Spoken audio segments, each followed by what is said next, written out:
Donald Trump has pleaded not guilty to the 37 charges that he is facing. He is returned to Bedminster, New Jersey. He will be speaking in about 15 minutes from now. So we will be pulling that up and playing his speech. But we do have a lot of big culture war news to begin with. Starbucks, according to their union, has ordered pride decorations be removed from many of their locations. Now, outright, the story was that they said, take it all down. We're shutting this down in the middle of Pride Month. The spokesperson for Starbucks is denying it. They're saying they have no such policy in place. And I got to be honest, I don't believe them. I think that it is more likely that Starbucks is reacting to the boycott. New information coming out about Bud Light. Their sales are down again, another week on. And we're seeing Target take another massive hit. Their market cap is dropping. I think Starbucks and many other companies are seeing this and they're saying, okay, we better back off. But now that the union is making it a big deal during Pride Month, they're getting a little worried. We'll break down that story. And then we got more interesting news. Last night in the members only section, we talked about a trans influencer who went topless at the White House during a Pride event with two other trans personalities, sparking a major backlash that actually resulted in the president, the White House, I should say the administration, denouncing the activists and banning them from the White House for future events. I think this is tremendous. This is a shift. The behavior that we see at all these pride parades that we're critical of, lewd behavior in front of children, the White House has condemned and banned someone over. So I think we should be absolutely saying, OK, let's see more of this. So we'll get into all this. And then, of course, we'll be pulling up Donald Trump's speech. Before we do, my friends, head over to castbrew.com and buy our coffee. Our coffee, Cast Brew coffee, is delicious. I got to be honest, it really is. I'm really impressed. We got samples made. We sent them out to us. We formulated the blends that we liked. Go to castbrew.com, join our Cast Brew Coffee Club, and you'll get 3 different bags every single month. Or you can just buy outright. We've got Rise with Roberto Jr. With every purchase of Rise with Roberto Jr., you get a picture of our rooster, Roberto Jr., right there on the back of the bag. And of course, we have Appalachian Nights, what I have right here. Support our work because we sponsor ourselves. And we're going to be launching a bunch of coffee shops. So really do appreciate all of your support. Also, make sure you go to timcast.com. In fact, I don't actually have do I have timcast.com pulled up here? Normally I do. I think. Oh, here we go. Go to timcast.com. Click join us to become a member and support our work directly. We're going to have a members only uncensored show coming up for you tonight at 10 p.m. where you can actually call in and talk to us and our guests. So definitely become a member and support us. You can smash the like button, subscribe to the channel, share the show with your friends. Joining us tonight to talk about this and so much more is Lisa Reynolds. Hi, guys. Thanks for having me back. Happy to be here. Who are you? Oh, I'm like a former Hill staffer, writer, producer kind of thing. And now I work for Timcast. That's right. That's right. For this awesome show called The Culture War. And so if you want to, if you're a liberal, answer your DMs, please. So basically, this is a special announcement, I suppose. For the Culture War podcast we do on Fridays, youtube.com/Timcast, we are going to be ramping up to our earlier goal, which is we're going to have left and right, liberal, conservative, libertarian, liberal, libertarian, conservative, whatever, you name it, socialists, commies, having these conversations. And we've actually got one planned, not for this week, but the next week is going to be a really fascinating conversation. We've got a prominent liberal personality coming on with a more moderate personality. Plus, I'll be there involved in the conversation and moderating. And then we're going to be having many of these I guess, I don't want to call them debates, but, debate-ish style conversations between people across the political aisle. So it'll be really fun. And Lisa's going to be helping put all that stuff together. Yeah, I'm super excited. So right on. We got Seamus hanging out. My name is Seamus Coughlin. I make cartoons. I have a YouTube channel called Freedom Tunes. We're going to be releasing a video this Thursday I think y'all are going to love. We had a tremendous performance this last Thursday in terms of views on the video. It went to our first video out of the last 10. The audience really seemed to like that, so I want to thank you all for tuning in and suggest all of you go check it out if you haven't seen it. And we're working on something about Trump's trial for this Thursday, so it's going to be a fun one. I want to ask you all to go over to the channel and subscribe. Hey guys, Ian Crossland, and I just wanted to give you a little hint, a little life hack. When you're typing in a web address, hold down Control and press Enter, and it'll fill in www and .com for you. So you never have to type W's and coms, all that crap again. Just Control Enter. Type a word, Control Enter. It'll load it for you. Oh wow. Yep. Wow. Save a lot of time. I didn't know that, and I used to do web design. So thanks, Ian. I appreciate it. What's up, guys? Serge.com. Let's get to it. Before, so in about 10 or so minutes, Trump will be speaking. But before we get to that, let's jump to this story. We have this tweet from the Starbucks Workers United saying, breaking. In the middle of Pride Month, Starbucks bans Pride decorations in stores across the United States. Now, according to Community Notes and a few other articles, there's a spokesperson saying it is not true. They have no change to their corporate policy regarding displays for Pride or any other Heritage Month. Interesting. We continue to encourage our store leaders to celebrate with their communities, including U.S. Pride Month in June. I don't believe him. Why? For one thing, you have the actual workers pointing out they're experiencing this and they're hearing from, it's the union saying that they're hearing from their workers. I think the ideologically motivated activists are more likely to be outraged the decorations are coming down. And the corporation is more worried about a financial backlash to people finding out. They're backtracking. But there's actually a much simpler reason I don't believe the corporation. There are videos of people in Starbucks taking down the decorations and saying they were told to take down the decorations. According to the Twitter thread, Starbucks Workers United said, for the last 2 weeks, Starbucks workers have taken to social media to report the company is no longer allowing Pride decorations in store. This seems to be the first year the publicly pro-LGBTQ company has taken this kind of stance. Taking a cue from Target, who bowed to anti-LGBTQ pressure and removed Pride merchandise, corporate and district management are taking down the Pride decorations that have become an annual tradition in stores. In union stores where Starbucks claims they are unable to make unilateral changes without bargaining, the company took down Pride decorations and flags anyway, ignoring their own anti-union talking point. Starbucks is powered by many queer workers, but management has failed to materially support the LGBT community. Last October, some workers have reported that their transgender benefit plan changed. If Starbucks was a true ally, they would stand up for us, especially during a time when LGBT people are under attack. A company that cares wouldn't turn their back. True allyship with the community is negotiating a union contract, etc., etc. Well, the update to the New Republic article is that they are denying the allegations, but there actually are videos here. We have this video on, okay, it's going to make me, I don't want to open TikTok.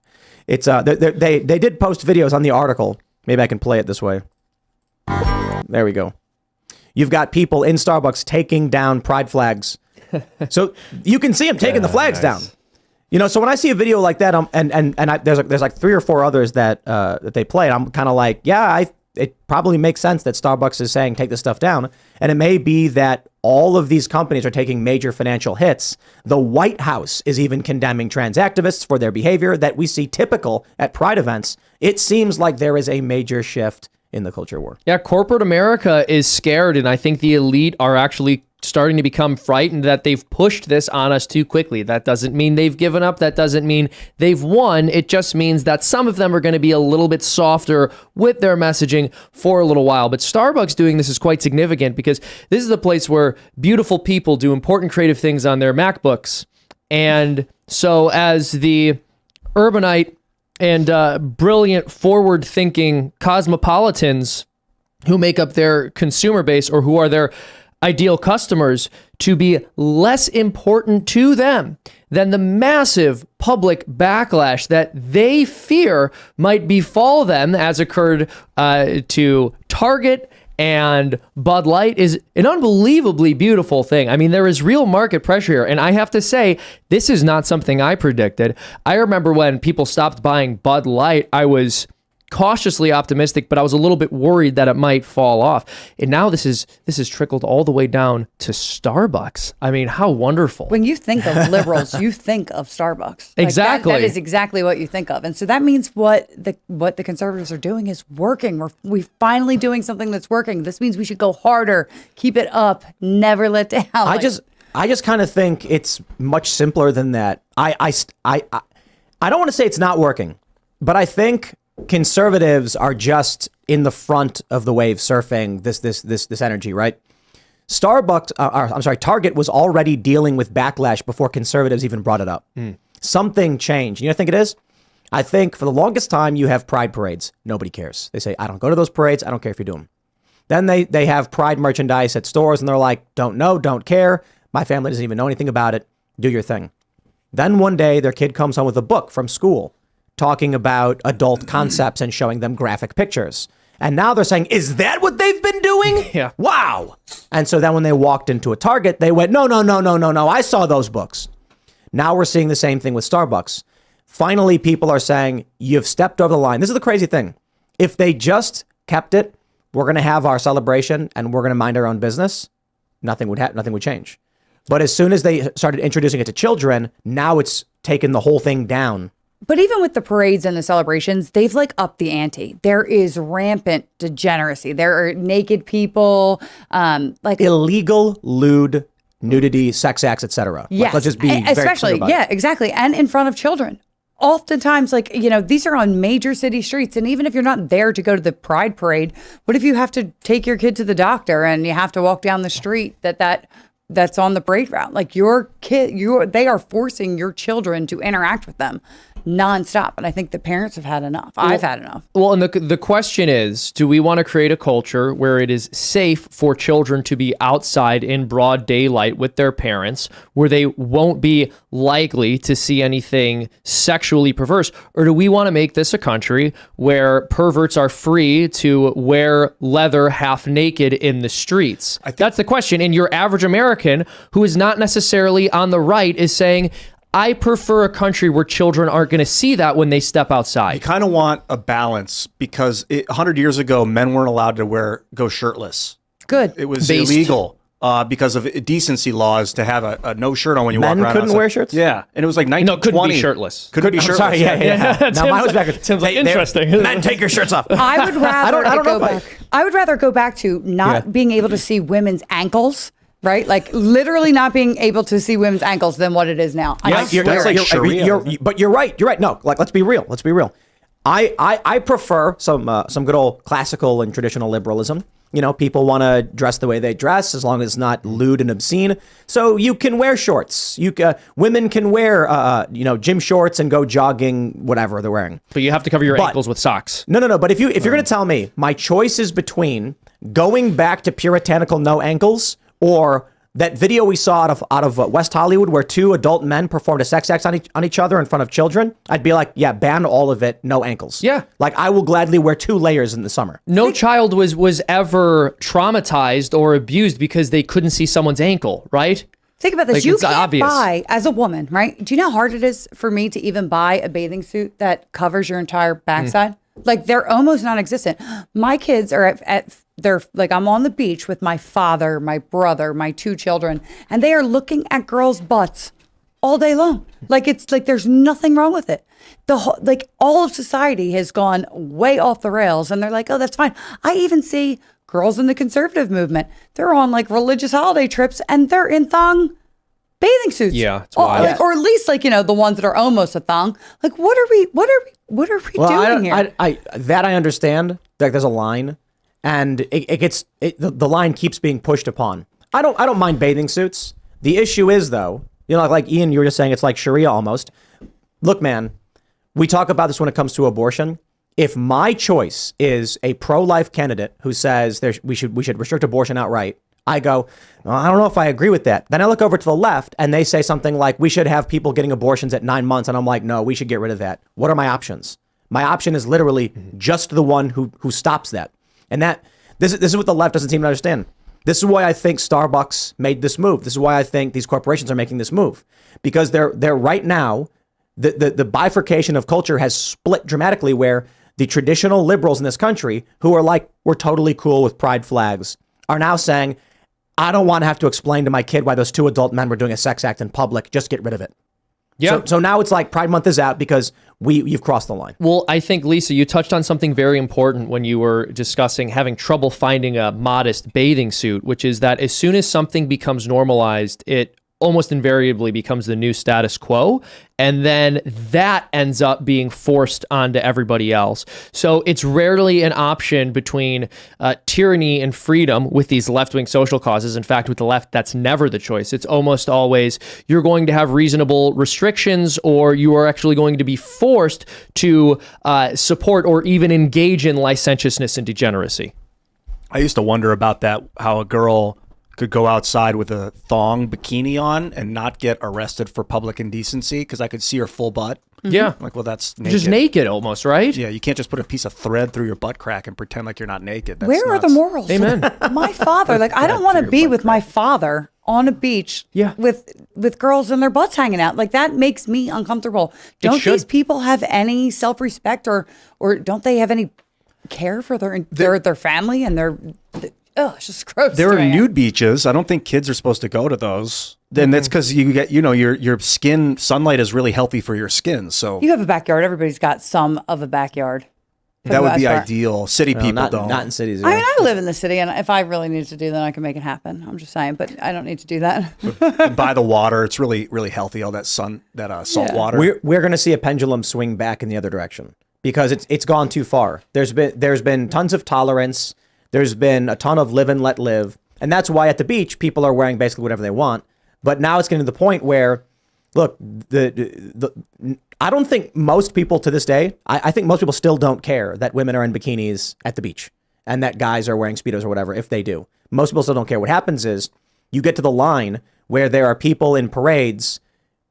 These two adult men. This is the viral video. There's also the video of the guy shoving his butt up for the child while the mom laughs. Like, as soon as that happens, the dam breaks. Yeah. The straw breaks the camel's back. And then regular people and regular liberals say, enough. This is getting out of hand. It's got to stop. Yeah, it's the sex acts that are too much. If you went to a beach and people were in a bikini and, what you were saying, like a dude in a Speedo, but they were pretending to get it on, like doggy stuff, that would not fly. The cops would be like, you're under arrest for public indecency. You can't simulate sex acts in front of kids on the beach. Like, At stop. a pride parade, you can. But apparently this is like a place in society where there's been a loophole for some I reason. think Tim's right, though. But so I'm on Instagram, and of course their algorithms favor the things that I like. But I have noticed like really floral and feminine dresses coming back that are more modest in nature, Yeah. long, right? They're selling, and they're selling off the racks for like $300, and they're always sold out, right? Like,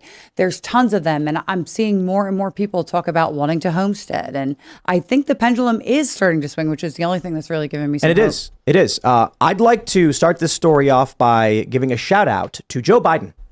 Thank you, President Joe Biden. NBC News says White House bans trans activist for a topless photo at Pride event. It was a video. Rose Montoya, a trans model and activist, said she was living her truth and wasn't trying to be vulgar or profane. But in fact, that's exactly what this person was doing. Jumping up and down topless with two other trans individuals and exposing their bare chests. Now, you can make the argument that it's legal to do so in Washington, D.C. Sure, under the 14th Amendment, if men are allowed to go out without shirts on, then women are as well. But this is the White House. This is a formal event. This is an individual who showed up, took their top off and all that stuff. Let me just read the story. We'll get into it. The White House said a transgender model would be banned from future events due to photos and videos that show her topless in the South Lawn during an LGBTQ Pride Month celebration on Saturday. This individual, just for clarification, is biologically male. Rose Montoya, a trans model and activist, was among hundreds invited by Biden. Montoya shared a video from the event on Instagram that features a clip of her standing in front of the White House, topless, covering her nipples with her hands. Right-wing media shared screenshots from Montoya's video, with commentators and media personalities calling her actions disrespectful. Well, a White House spokesperson said Tuesday that Montoya and the other people featured would be banned from future events organized there. This behavior is inappropriate and disrespectful for any event at the White House. It is not reflective of the event we hosted to celebrate LGBTQI families or other hundreds of guests who were in attendance. The White House spokesperson said, individuals in the video will not be invited to future events. Now, Candace Owens has been critical of Biden for inviting these people, knowing full well what these people do. I can agree with that. However, I think we should be praising the Biden administration, Karine Jean-Pierre, and all of the Democrats in the White House right now for this. Why? This behavior that we're seeing is commonplace at pride parades and pride events. In fact, substantially worse things go on. Correct. If this was a pride event and this is inappropriate and unacceptable and warranting a ban for more than one individual, and that's Joe Biden who said it, well, that's wonderful. Two things. We want Joe Biden, Democrats, and the establishment to back off this stuff, to lose that fight. We want these people to quite literally say, Seamus, you were right the whole time. We're sorry, and now we agree with you. And that's exactly what Joe Biden is starting with this process. In doing so, The Democrats are now agreeing with us. We're winning that fight. Why am I going to complain about it? The most important thing is, in terms of how we address the conversation, the next time, to each and every one of you people out there listening, with your liberal aunt or family member who is always telling you you're wrong, now you only need say one thing. Look, I don't know about all that, but I agree with Joe Biden on this one. This stuff is inappropriate and is disrespectful. That's it. So now when they say, oh, you Trumpists, no, I'm with Joe Biden on this one. Joe Biden came out, his administration saying this stuff shouldn't be happening. He's right. Come on, man, I'm Catholic. We don't believe in that. This is indecent. But it creates a tribal conundrum for many of these individuals. If their whole identity is just hating Trump, but now all of a sudden you, their supposed political enemy, is saying, no, Biden was right. What's their response going to be? Biden's wrong? Okay. Absolutely get them to start condemning Joe Biden. Yeah, I absolutely agree with you. I do think, though, it is also important to point out the hypocrisy of them. Like Candace said, she, who you're inviting. So, yeah, you know that this is moral and indecent. You just admitted it. And yet you invited them anyway, knowing that they were likely to behave like they behave at all other Pride events.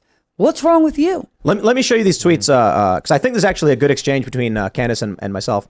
Candace Owen says, Rose Montoya is the name of the man who exposed his surgically created breast to young children at the White House. The White House invited Rose knowing fully well that he advocates for the teaching of sex to young children. He advocates for this openly on his Instagram page. Now, I disagree with that sentiment, and I responded, you should be praising Biden. He actually condemned trans activists. And Candace responded, you're missing the point entirely.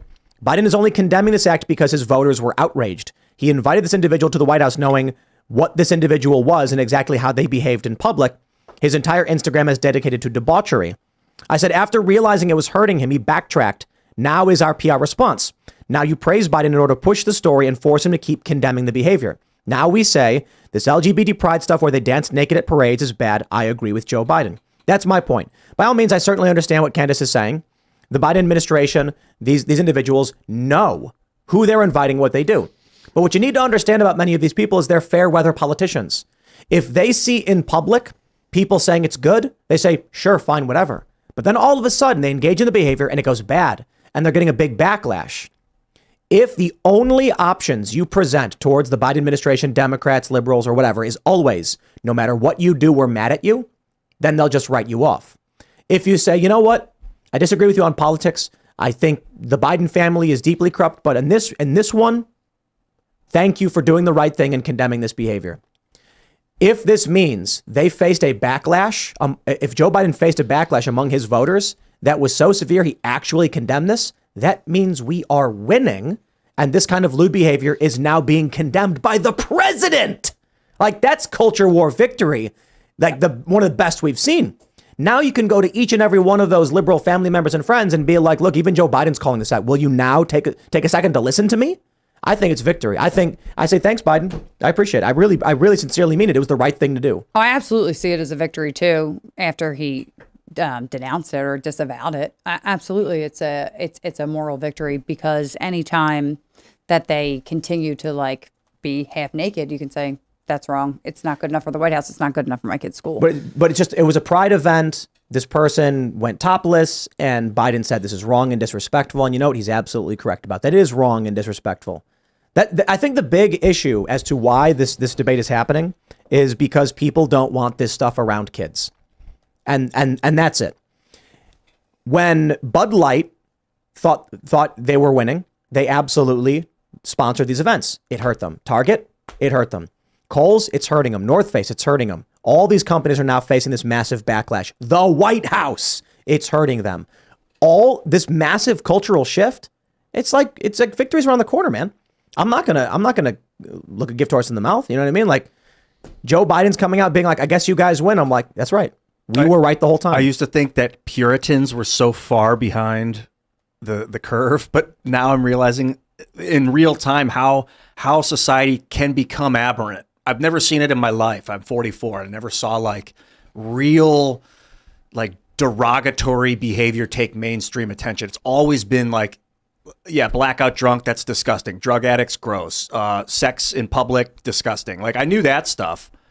But now, like, I see why why people are Puritans in general. Like, you do need to protect people's minds. It can't just because something is real, it doesn't mean it's okay to see. I want to address some of what people are saying real quick. Sorry. No, go ahead. We've got some super chats. One says, don't praise them. They only did it because of the uproar. Another person says, don't praise your enemies. You're not going to teach them anything. In any conflict, the end result is not the eradication of your enemy.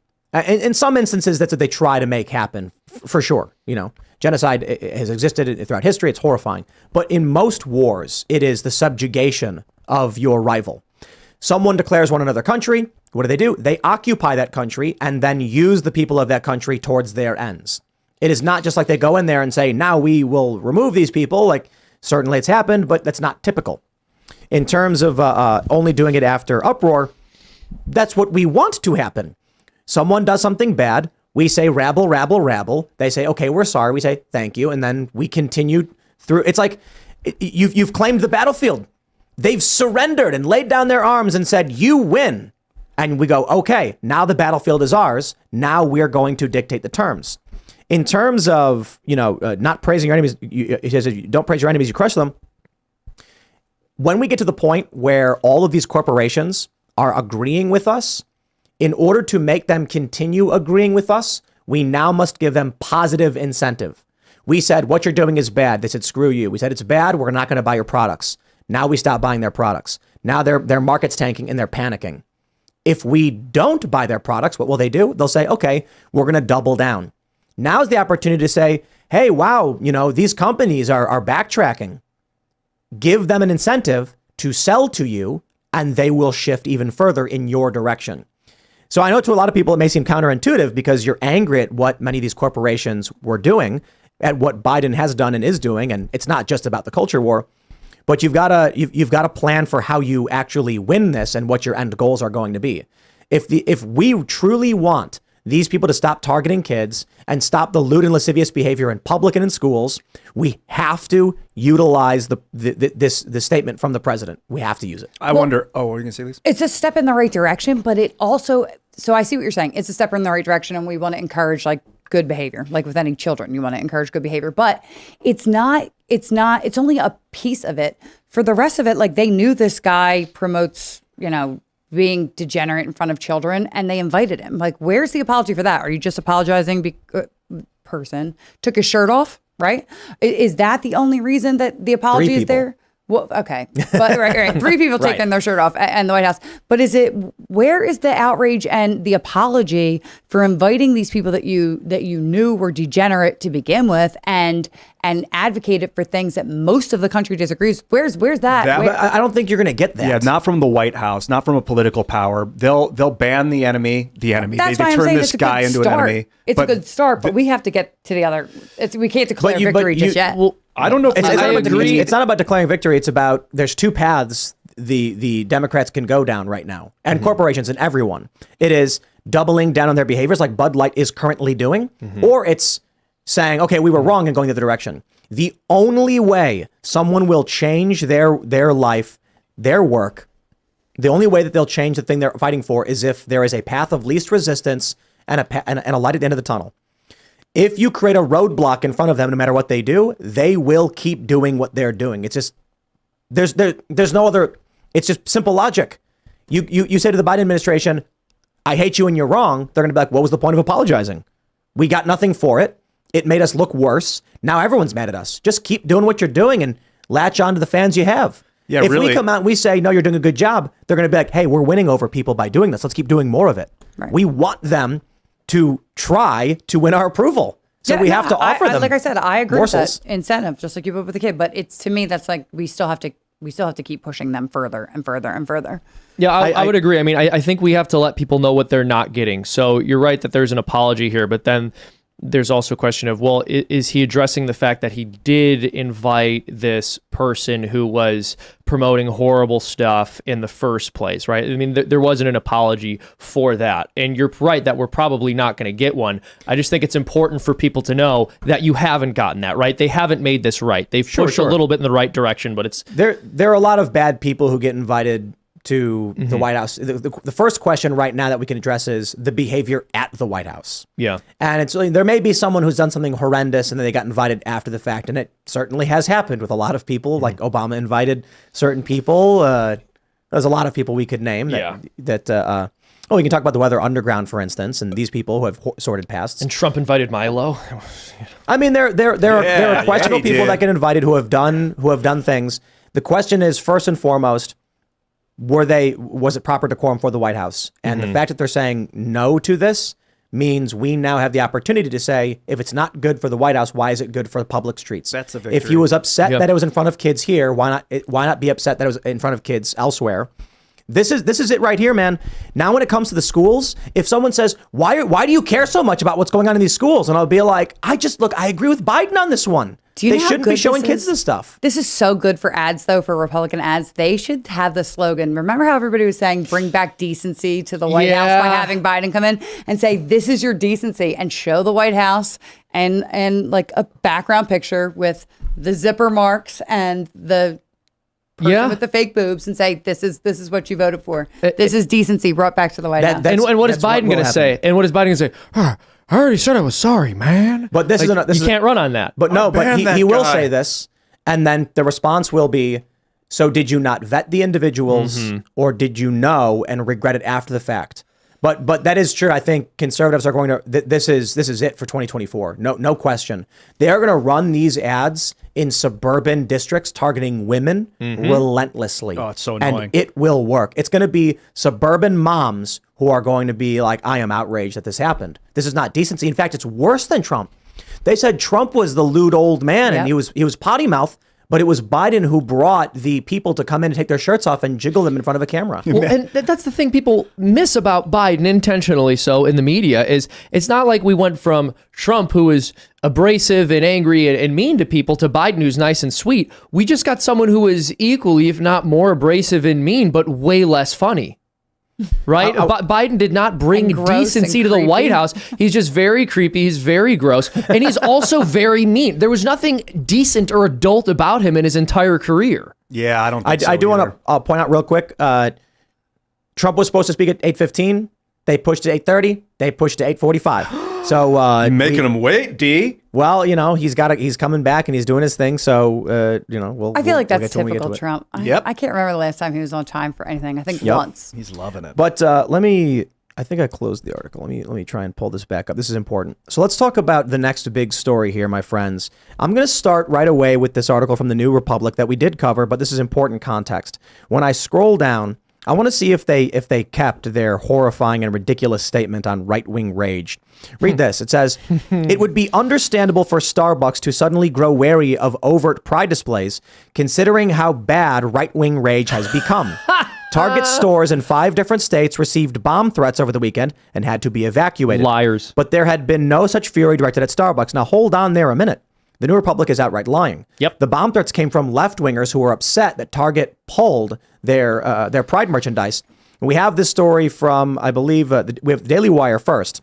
Multiple Target stores across U.S. hit with bomb threats for, quote, betraying the LGBTQ plus community, according to a report. And if you don't trust the Daily Wire, let me bring up the Washington Post, who reports the exact same thing. News outlets in Vermont, New Hampshire, and New York received the same threatening email Saturday, according to South Burlington Police Chief Sean Burke. The message, which accused Target of betraying the LGBTQ community, named a store in South Burlington, Vermont, and ones in Plattsburgh, New York, and in Keene and West Lebanon, New Hampshire. For the New Republic to call that right-wing rage, this is what the left does. Yep. They're lying to you. Well, they didn't technically lie. They did. Because it's a different sentence. They say the first sentence is considering how the right-wing rage had become end of thought, new thought. Target stores in a different location receive bomb threats. And yes, well, that's but lying. no, but They I are actually think you have to insinuating, do but a they're not different technically paragraph. lying. They're literally I think lying. technically you have to do a different paragraph if you actually want to say Right. this is an unrelated different thought. So That's Ian, it's not- it's It's not referencing Ian, the rage in the second sentence. It is, Ian. I encourage you to go back to 5th grade grammar and study. I'm a grammar Nazi, my man. So let's talk about paragraph structure and what the intent of a paragraph is and why a paragraph contains multiple sentences, right? If your first sentence lays out the premise, The second sentence is a part of the premise of the first sentence of your paragraph. Yes, it's adding on to why they might be wary. So they are quite literally calling the bomb threats right-wing rage. No, they're not literally doing that. They literally are. Yes. You could argue it's an insinuation. It's not. What else is a normal person going to get out of that, Ian? Let's be real. What is the intent there? The intent they're is going to be make you think manipulated that. and think it is. Right, yeah. so that's their intent. So if that is their intent, then they're lying. So if It's a not person, a lie, though. It's a different kind of manipulation than lying. Okay. it is a lie. Let's give up. on False that. We're not gonna insinuation. get- I'm not sure. Yeah, it's all semantic. It's so this sentence, Target stores in 5 different states received bomb threats over the weekend and had to be evacuated. That sentence, isolated in of itself, is a fact statement. If you add a sentence before it, which is an opinion, changing the context of the later information, your intention is to present misinformation to individuals. Your intention is to present false information to a person so they believe false things. That's as simply as it can be put. They are lying. And so this is what really happened. What really happened is this has been ongoing, and the attacks are rather sophisticated. At first, when we got the news, so I think I was we were hanging out. It was Memorial Day weekend. We're hanging out in Charleston, West Virginia. I get a text asking me if this is true. CBS posted an email that was to us. We had never received that email. We checked, never received it. So how did someone else get an email that said to members at Timcast? We have no idea. But we did get something not the same, but similar. And so we forwarded it to our security company. I believe they're having law enforcement take care of it. I don't know, what else is going on beyond that. But at first I said, this seems like a hoax, like someone's trying to smear the left, like a false flag to make them seem violent or whatever. Upon further investigation and further reading, my conclusion was likely that's a bit too it's a bit too assumptive. It may seem like it's possible, but it's speculative. In the absence of evidence, the solution that makes the least amount of assumptions tends to be correct. Ergo, it's likely just a left-winger. We know their MO has been violence and terror. We know they've used fire bombs. You have the famous song, Baby I'm an Anarchist, where they say it's time to throw bricks through Starbucks. When it came time to throw a brick through a Starbucks window, you left me all alone, referring to liberals. We know that their MO has always been violence and political terror to get what they want. Target was the only major corporation to pull back on pride. Bud Light doubled down. Kohl said nothing. North Face said nothing. Nike said nothing. Target pulls the products back, instantly gets slammed with threats from someone claiming to be from the left. I think the simple solution here is the correct one. The left is pissed that this company backed down, and so they're resorting to their typical tactic. Unfortunately, what we learned from 2020 is that Target is actually willing to risk or even sustain real damage to their locations in order to not say things that they think will upset the market. Now, unfortunately, if one of these lunatics actually does set a bomb off or commit some other terroristic act of violence, people could get hurt, people could die. However, that's not on Target. That's on whatever lunatic does this. I do want to point out the title of the Washington Post article. Target stores see more bomb threats over Pride merchandise. Wrong. That's wrong. It's over them removing Pride merchandise. But you see how they're lying. Yeah. Over Pride merchandise. It's just such a manipulative title. That is an outright lie. They did not see bomb threats over Pride merchandise. They didn't. They saw bomb of it. Exactly. They saw bomb. They did not get bomb threats for the Pride merchandise. They got bomb threats for removing the Pride merchandise. lack of Pride merchandise. The exact opposite. Yeah. It should say over lack of Pride merchandise. Or removing Pride merchandise. And get this. The writer of this article waits until around the second third, until around 60-70% through the story before mentioning that it was actually LGBTQ people who were claiming to have done it.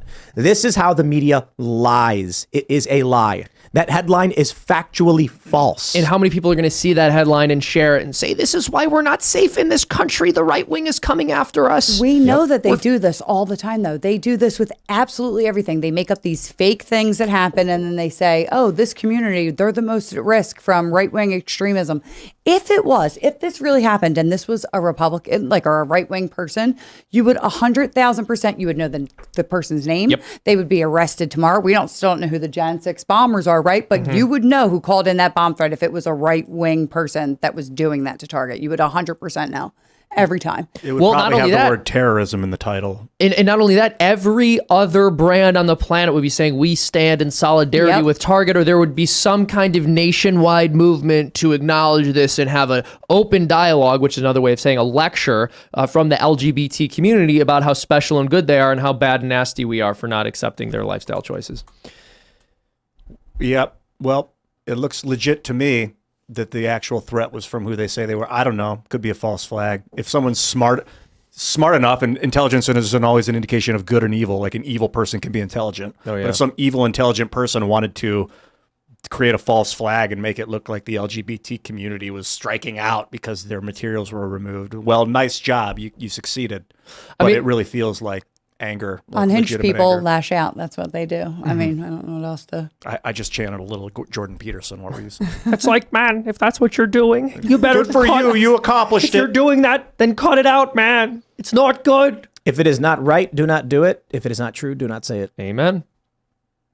But This is where we're at. But is that true? It's true enough, and it's True fascinating. enough Shabbat pressure? But look, the article from the New Republic. This was about Starbucks backtracking. If we start seeing Starbucks get similar treatment, we'll know exactly what's going on. Mm-hmm. Far left extremists. This is their MO. This is what they do. I think that the fervor has petered out on this now. This Pride Month, it lasted a couple of weeks. People know they don't need to push it so hard. Like the real people that care about the health and safety of people in different marginalized communities don't want to put their marginalized community out front and center because it gets stones thrown. You don't want that. So I think that it's the activists that have been trying to create some sort of political movement that are getting their metaphorical behinds whooped and getting kicked out of the White House, banned from the White House. Like, you don't need to. It's one thing to be accepted. It's another thing to try and change society to fit your worldview. That's not where we're. I feel like you're giving people a lot of credit because most of the people that I know, with the exception of a few, they don't just want to be accepted and tolerated. They want to be celebrated. They want to have a leg up over the general population. Yep. They want more benefits. They feel like they've been entitled to it. Like I heard somebody say on like my Twitter the other day, like this flag represents all the people who died to sacrifice so that we could fly. I'm like, who died? Like who was out there dying? Like we would have known their name, just like George Floyd, right? We would have known every detail about them if they actually died for the LGBT flag. Stop, right? But the masses, they are sick and indoctrinated, and they believe this stuff. This isn't just activists. This is like crazy people talking to each other with a reinforcement mechanism going over and over and over again. I used to think that it was like puppets. It's not. It's sick people like saying, oh, I want it easy too, or I want some benefit of being some victim. And they live in some echo chamber that keeps growing because there's obviously benefits about being a victim. And so that's what's happening. Like, it's not like these activists pulling strings. They're just capitalizing off of the psychosis of the masses. But I think it's about the critical mass in this country. Most people didn't care and refused to engage. So what happens? Anybody who wants to run amok runs amok. Yep. These big corporations, yes, ESG plays a role, and I've been saying this for a while. It's not just that; it's that they think it makes sense. It makes money for them. So let's consider this for Starbucks. How does it come to the point where they're like, take this stuff down? Simple. There was probably a marketing meeting where they were like, what's going on with this Bud Light thing? This is kind of worrying. And they said, yeah, there's a lot of people who are angry over the Pride stuff. And so they're boycotting. Bud Light sales are down 30%. Target sales are down. Target's market cap and Anheuser's market cap are going down. These other companies are seeing it too. And then Starbucks, some executive goes, okay, well, are we doing this? And they said, yes, we do have a Pride Month display. And they go, okay, why? And they're like, well, I mean, it was the popular thing to do. I mean, everybody did it. We were just participating. And he probably said, okay, how much money do we stand to make by marketing to this group of people? And they were like, well, to be honest, the average person is going to shop at Starbucks no matter what, if we do or don't celebrate this. And they went, okay, well, how much money do we lose if we put these flags up? Well, Bud Light took a 30% hit. Take them down. There's no benefit anymore. When no one cared, there was no risk. And they said, maybe we'll bump our sales by 4%. Now that the risk is 30+%, they're saying there's no reward. But they also open themselves up to legal liability too. You have a fiduciary responsibility to your shareholders, and if you're doing things that you know will purposely drive down your stock, you're liable, right? Yeah. So it's their job to make money for their shareholders. If they see this stuff going on with Bud Light and Target, they have a responsibility to stop it. Because if not, they're not protecting their shareholders. Well, and I think one thing a lot of these organizations, a lot of these companies are going to start to realize, if they haven't already, it's that the people who they might offend in terms of their customer base, the people who they might drive away, are people who are already shopping there in violation of their principles, right? So if you're somebody who's on the far left to the point where you buy into this gender ideology, there's a pretty strong overlap between you and people who say things like there's no ethical consumption under capitalism, or I hate big corporations and I think that the means of production need to be equitably distributed across everyone who works within a particular sector, right? So my point is, people who are on the far left, who are patronizing corporate America, are already purchasing in violation of their principles. So if they get offended by you not celebrating Pride Month, the chances that they're going to suddenly decide to inconvenience themselves in the name of their principles is very low because they've never done it before. There's a really strong overlap for some reason between socialists, communists, and support for massive multinational capitalist corporations. Yeah, they're using them to shouldn't smash up the American Republic, or attempt to smash up the American Republic. I think they're just hypocrites who have no idea what they're talking about, and it's more like a chaotic and destructive force with no real plans or aims, just the exertion of power. Whatever's anti what I want destroyed. That's the mentality. Yeah, 'cause but they the don't thing have I think what something you might be missing or getting think, slightly wrong I think is that Trump is coming Trump's out. going live, is that the No, Ian, you can't tell me why I'm wrong. Trump's here. You can't LGBT, tell me why I'm wrong. I You defer can't my tell me why time I'm No, wrong. come on. Trump is now stepping up. Ex-president. Gotcha. I was going to make a good point, too. He's got time. He's waiting for me. Not saying not all gay people are communists, basically what I'm going to say. Oh, yeah, no, not all. I'll get into it later. Of course not. We have Donald Trump stepping up to the podium. Look at that tan.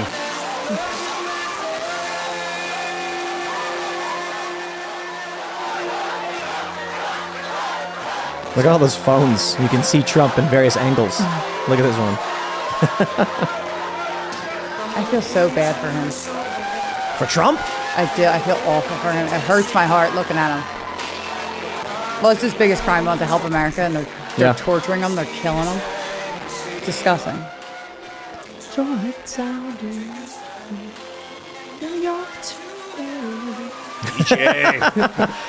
on. DJ Trump. Oh, my gosh. You got to make that. You have to. I You have do. to catch the hook in it. I'm proud to be American. And I'm proud to be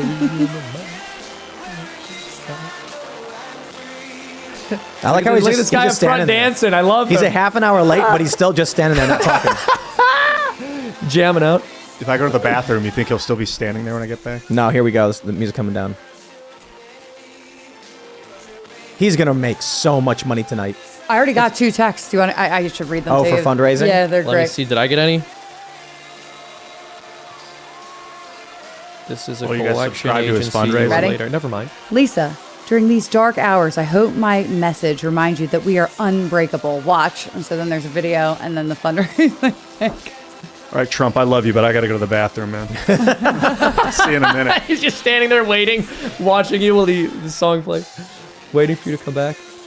What if Trump goes up to the microphone and goes, I'll begin talking in just a minute, but Ian's got to come back. We're waiting for Ian. Waiting for Ian. People are going to be like, what? You need to get him on. I think you could do it. Yeah, we have to go to him. So what? Go. I know. Okay, Right. do it. So we've been like talking with many of the people in the Trump camp, and they're just like, you got to. All right. Here we go.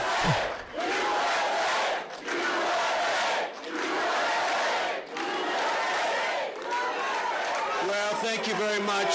Thank you. It's a great honor to have you here. And today we witness the most evil and heinous abuse of power in the history of our country. Very sad thing to watch. A corrupt sitting president had his top political opponent arrested on fake and fabricated charges of which he and numerous other presidents would be guilty.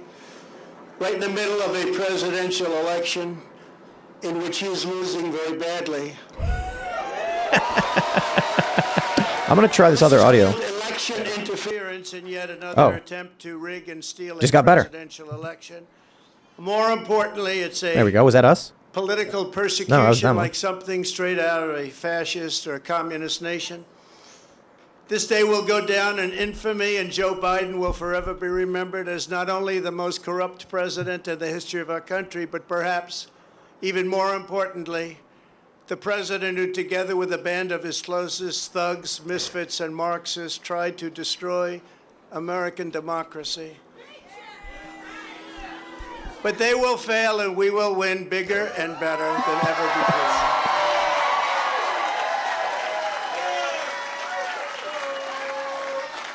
Charging a former president of the United States under the Espionage Act of 1917 wasn't meant for this.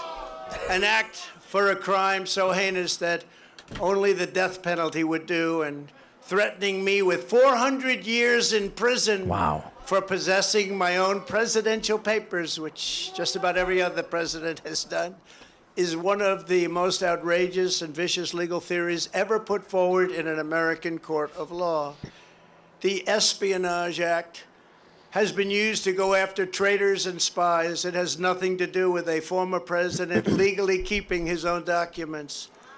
As president, the law that applies to this case is not the Espionage Act, but very simply the Presidential Records Act, which is not even mentioned in this ridiculous 44-page indictment. Under the Presidential Records Act, which is civil, not criminal, I had every right to have these documents. The crucial legal precedent is laid out in the most important case ever on this subject, known as the Clinton Socks case. You know what that means? After leaving the White House, Bill Clinton kept 79 audio tapes in his sock drawer. They included discussions of U.S. military involvement in Haiti, discussions of U.S. foreign policy, both defense and offense, against Cuba, recordings of President Clinton's conversations with all of the many foreign leaders at the time. Think of that. Sensitive facts about trade negotiations taken from presidential briefings, discussions with the Secretary of State about conflict in Bosnia, and much, much more. Very big stuff. Not only was Bill Clinton never even considered for criminal prosecution based on the tapes he took, but when he was sued for them, he won the case. Judge Amy Berman Jackson's decision states, under the statutory scheme established by the Presidential Records Act, the decision to segregate personal materials from presidential records is made by the president during the president's term and in the president's sole discretion. You're surprised to hear that, aren't you? Any normal administration, even an opposing one, would consider that to be the end, but not the corrupt Biden administration. The Sox decision, as it's known, also states, quote, the National Archives and Records Administration, or NARA, does not have the authority to designate material as presidential records. I don't have the authority. NARA does not have the tapes in question, and NARA lacks any right, duty, or means to seize control of them. This is law.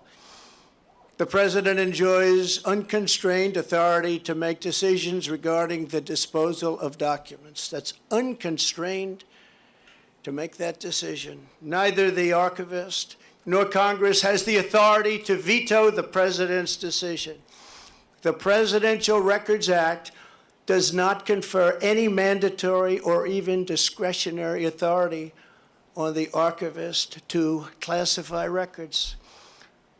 Under the statute, this responsibility is left solely to the President of the United States. Think of that. That's the decision. Think of that.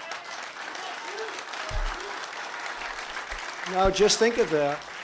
In other words, whatever documents a president decides to take with him, he has the right to do so.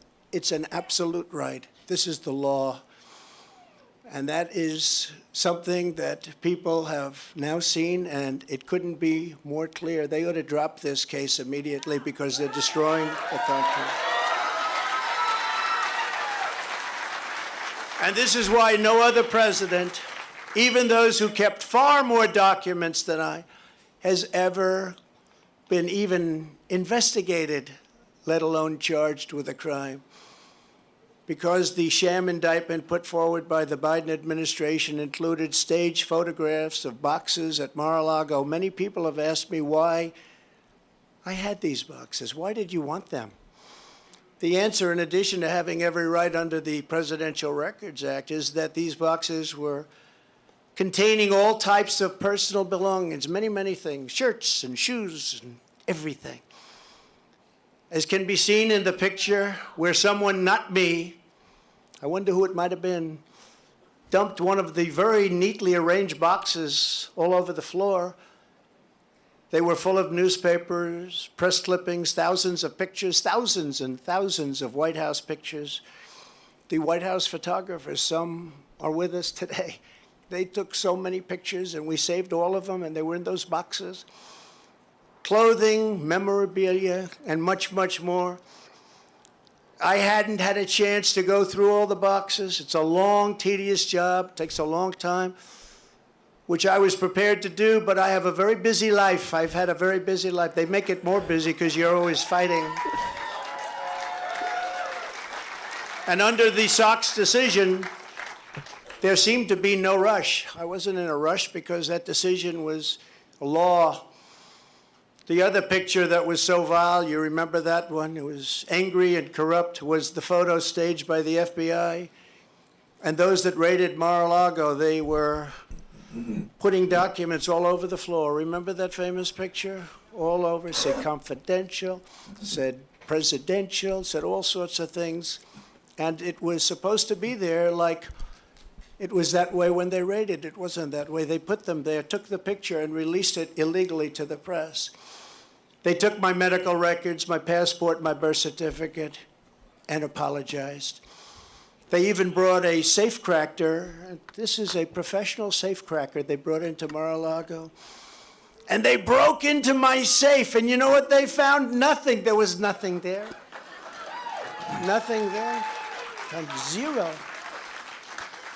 According to the Presidential Records Act, which was a big deal, I was supposed to negotiate with NARA, which is exactly what I was doing until Mar-a-Lago was raided by gun-toting FBI agents. I have security tapes of it. I gave them security tapes of everything. In a flagrant violation of the Fourth Amendment of the Constitution, which protects the right against unreasonable search and seizure.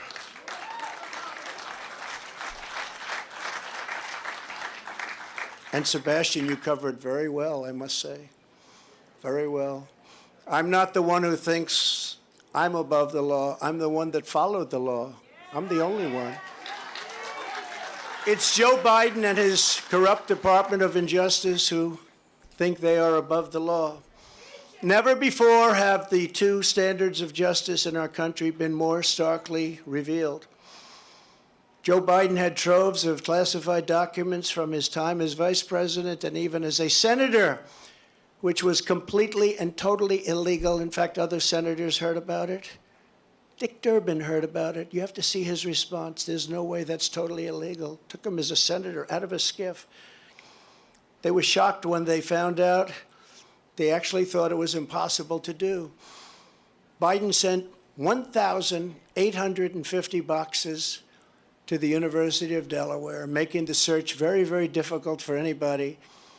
And he refuses to give them up, and he refuses to let people even look at them. And then they say how he's behaving so nicely. Many of Biden's classified documents were in Chinatown, D.C., Chinatown, which is shocking considering his family receives so much money from China. I wonder how many times the friends of ours from China review those documents. Chinatown, D.C. Others were unsecured at his so-called Penn Biden Center in Washington, which paid Biden Approximately $1 million a year, the money supposedly coming from China and still other classified documents were strewn all over his garage floor where his now famous Corvette is stored. He's so proud of that car. There was no security and the door was left open most of the time. It was open. All of those classified documents, all of those documents strewn all over the floor, piled up like junk. Unlike me, who had absolute declassification authority as president, Joe Biden as vice president had no authority to declassify and no right to possess the documents. He had no right. Instead of falling under the Presidential Records Act, Biden's actions fell under a much stricter Federal Records Act, which has very, very tough criminal penalties. Yet nothing happens to Crooked Joe. Nothing happened. Have you heard anything about the big search for his documents? No, only me. Most infamously of all, Hillary Clinton set up an illegal private server in her basement. You never heard this story. With the deliberate intention of violating public information laws so she could hide her pay-for-play scandals at the Clinton Foundations or whatever. Hillary stored vast quantities of classified and sensitive information on her illicit server. Some of it happened to leak. It leaked into Anthony Weiner's computer. Remember Anthony Weiner? Into his computer. You don't want to be on his computer. All of it was illegal because thankfully she was never president. She didn't have the powers to declassify. This is true. And her staff smashed phones with hammers. She didn't have the powers to declassify. It's a big difference. And neither did Joe. You know, Joe didn't have. Do you mind? Have a drink. The fact that hers was electronic made it worse because it was It's a little bit cooler than it was. So many It's more pretty people hot having out access here. to it. Yep. Thank you. Happy birthday. Happy birthday. Great birthday. His birthday's tomorrow. He's gonna DJ. Nice birthday, isn't it? 65 degrees in Bedminster right now.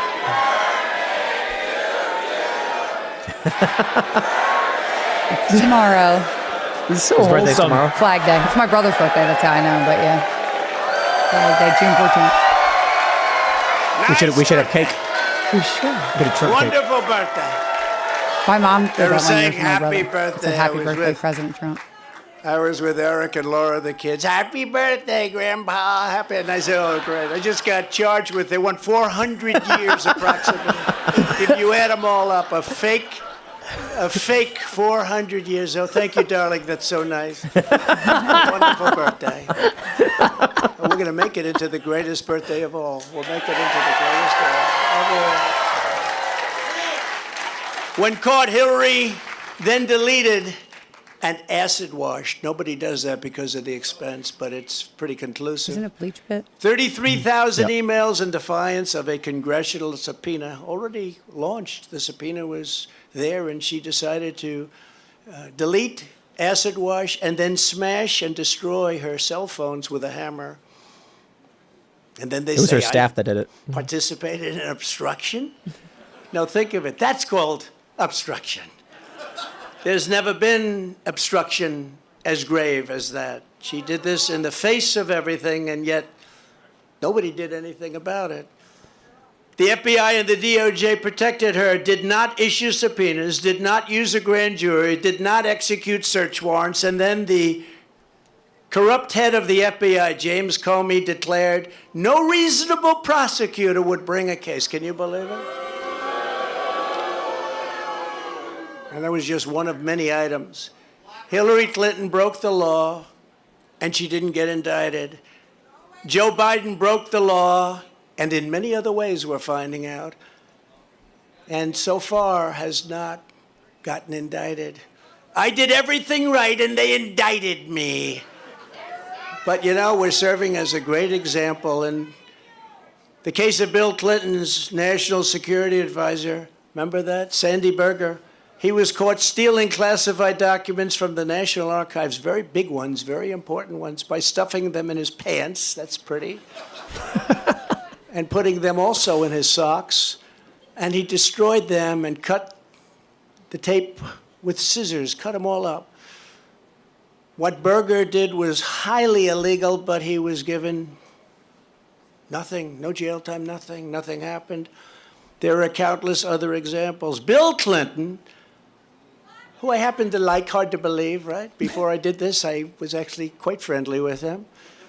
Nice guy. They should have used him a little bit more as an advisor on the 2016 election. He said, you better get to Wisconsin, you're going to lose. No, we're not.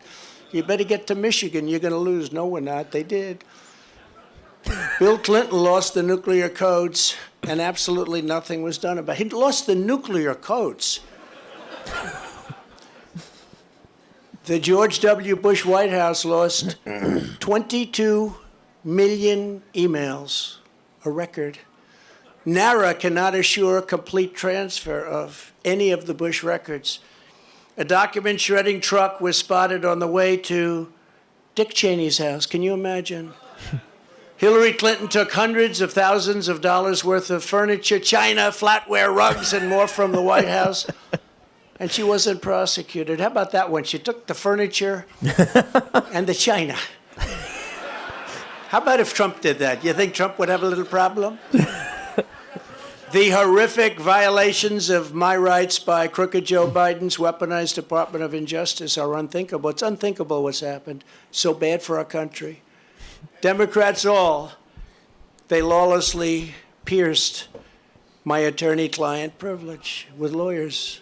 What they did to lawyers, what they have done to our lawyers, all of our lawyers, they've done things that were absolutely horrible and unthinkable. The leaking has been unbelievable and highly illegal. They leak. We've learned more from the Washington Post, New York Times, about the DOJ's boxes hoax. It's a boxes hoax. Than from prosecutors themselves. We want to read about it. You pick up the Washington Post, which is not doing well, or you pick up the New York Times. But they'll do better now because of these things. This is the only way they survive, but they'll end up dying. But it's not supposed to be that way. We don't want to learn from the Times. We don't want to learn from leaks. We want to learn from the people we're supposed to learn from. It's like a leaking sieve in Washington. But we learned nothing about the Biden bribery scheme or special counsel Robert Hur's investigation. Robert Hur is doing the Biden investigation. He's a very respected, very nice person. Very nice person. Mine's not such a nice person. Mine's a deranged lunatic, which are many times the magnitude of ours in both number and severity. That's the prosecutor that they gave. He has found nothing. He totally exonerated Mike Pence. I'm happy about that. Mike did nothing wrong, but he happened to have classified documents in his house. But they exonerated him, and Biden is a different story. I mean, so much. You have to really think about what I said. As a senator, he took all of those documents. It's unprecedented. The prosecutor in the case, I will call it our case, is a thug. I've named him Deranged Jack Smith. I've named him. I wonder what his name used to be, Jack Smith. It sounds so innocent, doesn't it? Jack Smith. What's his name? Jack Smith. He's a very nice man. He's a behind-the-scenes guy, but his record is absolutely atrocious. He does political hit jobs. He's been known to viciously arrest a certain governor. You know the governor, Bob McDonnell of Virginia, and absolutely ruined his life and the life of his family. All these wonderful family members, I knew them, only to have the case overturned 8-0 by the Supreme Court. He destroyed that man and he destroyed that family. And by the way, I will tell you, I'm here and I love you all, and we can take it. He seems a little But sad. what these to me. Maybe that's thugs, what these projecting my thugs emotions. Seems a little what? have done to Sad. my family is a absolutely. disgrace. I will tell you that. And I say it to all of the fake news tired because of there's it. a lot of Yeah. it back there. What they did to my family, and that young man right there, he's answered more subpoenas than any human being in the history of the world. And you know what? They have nothing after all of those subpoenas. It's wild. Literally thousands of them. Congress, fake counsels, Mueller report, all of this. All he did is answer subpoenas all the time. At least he's become very experienced at that. Congratulations. But Eric is fantastic, and what he and Don and Ivanka and the whole group, that's what they've gone through, and these are serious people. These are serious people, but what he's done to my family, what they have done to my family is horrible. He also tried to railroad John Edwards on a completely bogus legal theory that didn't hold up in court.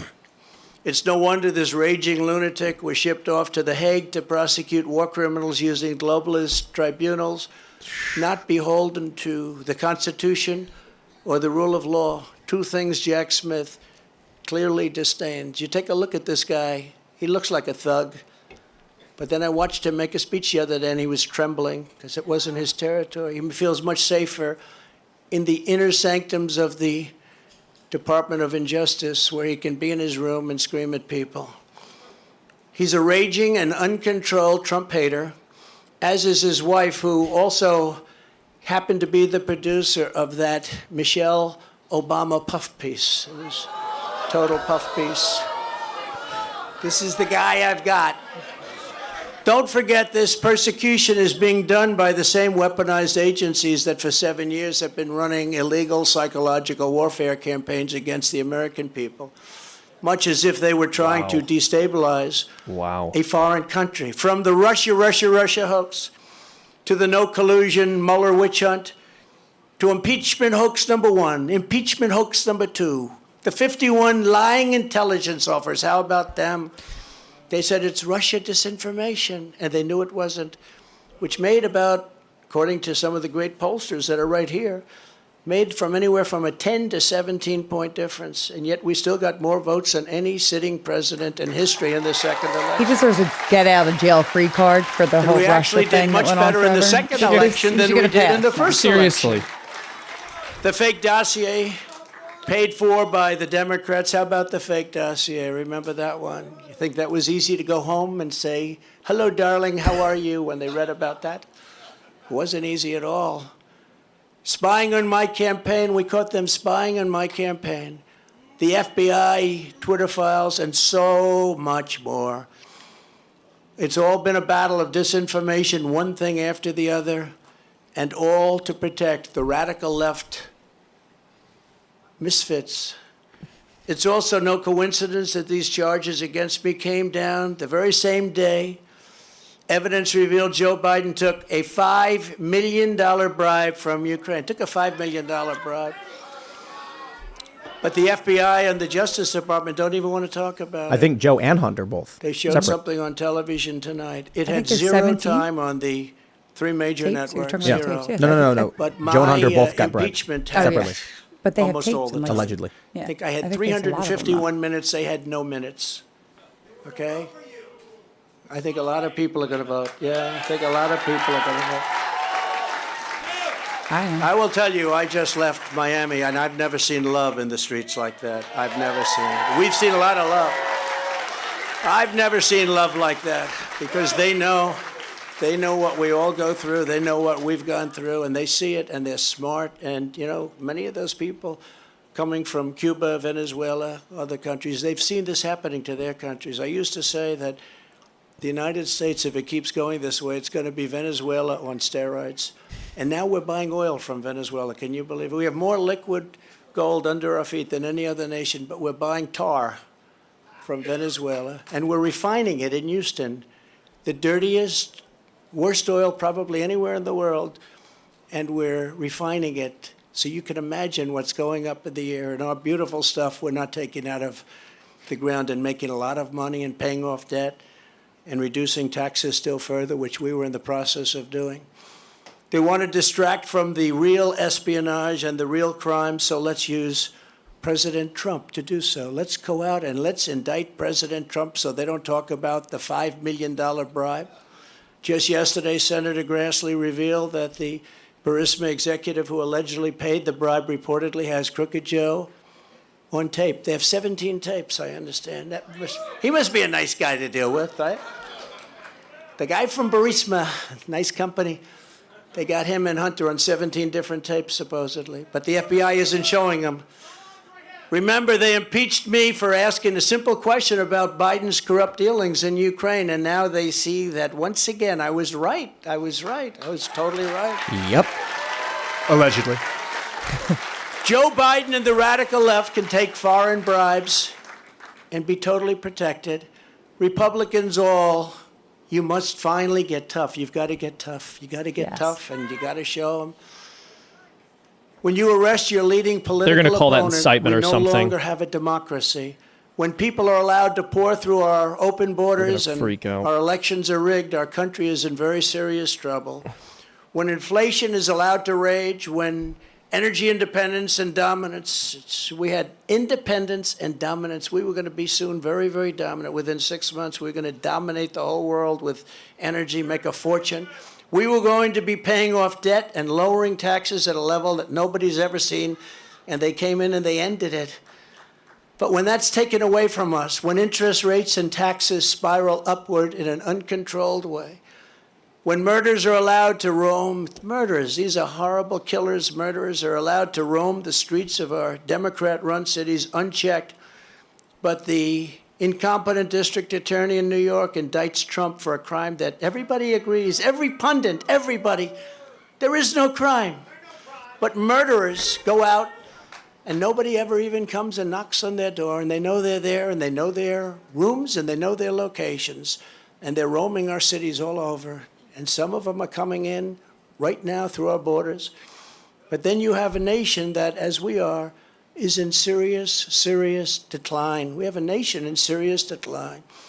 If the communists get away with this, it won't stop with me. They will not hesitate to ramp up their persecution of Christians, pro-life activists, parents attending school board meetings, and even future Republican candidates, which they do. We must end it permanently, and we must end it immediately. Now that the seal, Good for him. so important, is broken, the seal is broken by what they've done. They should never have done this. This was an unwritten rule. You just don't, unless it's really bad. But you just don't. But the seal is now broken. In addition to closing the border and removing all of the criminal elements that have illegally invaded our country, making America energy independent and even dominant again, and immediately ending the war between Russia and Ukraine. I'll have it ended in 24 hours. I think it'll be faster than that. Me too. I think it'll be the war will stop before he even assumes I will office. appoint a real special prosecutor to go after the most corrupt president in the history of the United States of America, Joe Biden, and the entire Biden crime family. Name a Man. special prosecutor. He really still has And it. all others He's very involved with the based. destruction of our Unbelievably elections, our borders, based. and our country itself. They're destroying our country. And when I'm reelected, and we will get reelected, we have no choice. We're not going to have a country anymore. I will totally obliterate the deep state. Yeah! This is what I want the Trump revenge tour. Nobody know else can who do they it. are. I don't Yep. care if No, you're exactly. smarter, Nobody. calmer. I want you to go in there and get They rid want to of take every away single my person who freedom even looked at because your I will name. never Like, let I wanna them see- take Look at this. Look at this freedom. morning It's very PBS simple. put. Inflammatory They want to rhetoric silence me can cause because I will violence. never let them Yep. silence you. They want That you silent. infuriates me. Like that makes me mad. I want to see a live That's stream. inciting. That can save this I wanna see a nation live stream of a because stack you of know pink slips, They're not and coming Trump's after going, me. stamp. They're coming after you, and I just happen Stamp. to be standing in their way, and I will never be moving. Yeah, PBS. Oh my gosh, they modified it. Justice will PBS be sucks. done. We will take back our country, and we will make This is America public broadcasting. great Unbelievable. again. Public You mean broadcasting. state God bless you all. sponsored Yep. propaganda Thank you. media? Thank you very Yep, much. propaganda Right. broadcasting Thank you. service. They have the NPC meme as their Literally. mascot. So That's why I want him. I want him Not to a shock. burn it all down. Get rid of every single person in there that's even looked at his name. Yeah, that's on what I a was- that's file. what- So waiting to this hear. is the PBS feed, and Wow. at the end it said violent political rhetoric has escalated among right-wing militias and online forums as he's saying, "I'm going to fire these people." Mm-hmm. Dude, It these people started are with despicable. and it's calling context. It said context. Inflammatory rhetoric can cause people to commit acts of violence or influences people to commit acts of violence. I mean, unbelievable. That, you could almost Unbelievable. argue that statement by PBS was an inflammation of acts of violence. saying the things that you're seeing right now might cause you to become like that's like almost like inside. There's nobody else. There's nobody else. Sorry. That's the unfortunate thing, because I don't think his whole "I'm going to go in there and end everything" is the right way to create a new, better world. Really? Did you? That actually surprises me that that's your position. If I burned it all down, we'd all die in a horrible fire. Like, what's the value of that? You got to remove a tumor. Come on. Saying we want to weed out corruption is not the same as destroy the system. Yeah, but he's like, I'm going to go obliterate the deep state is the most vague, nonsensical statement. What?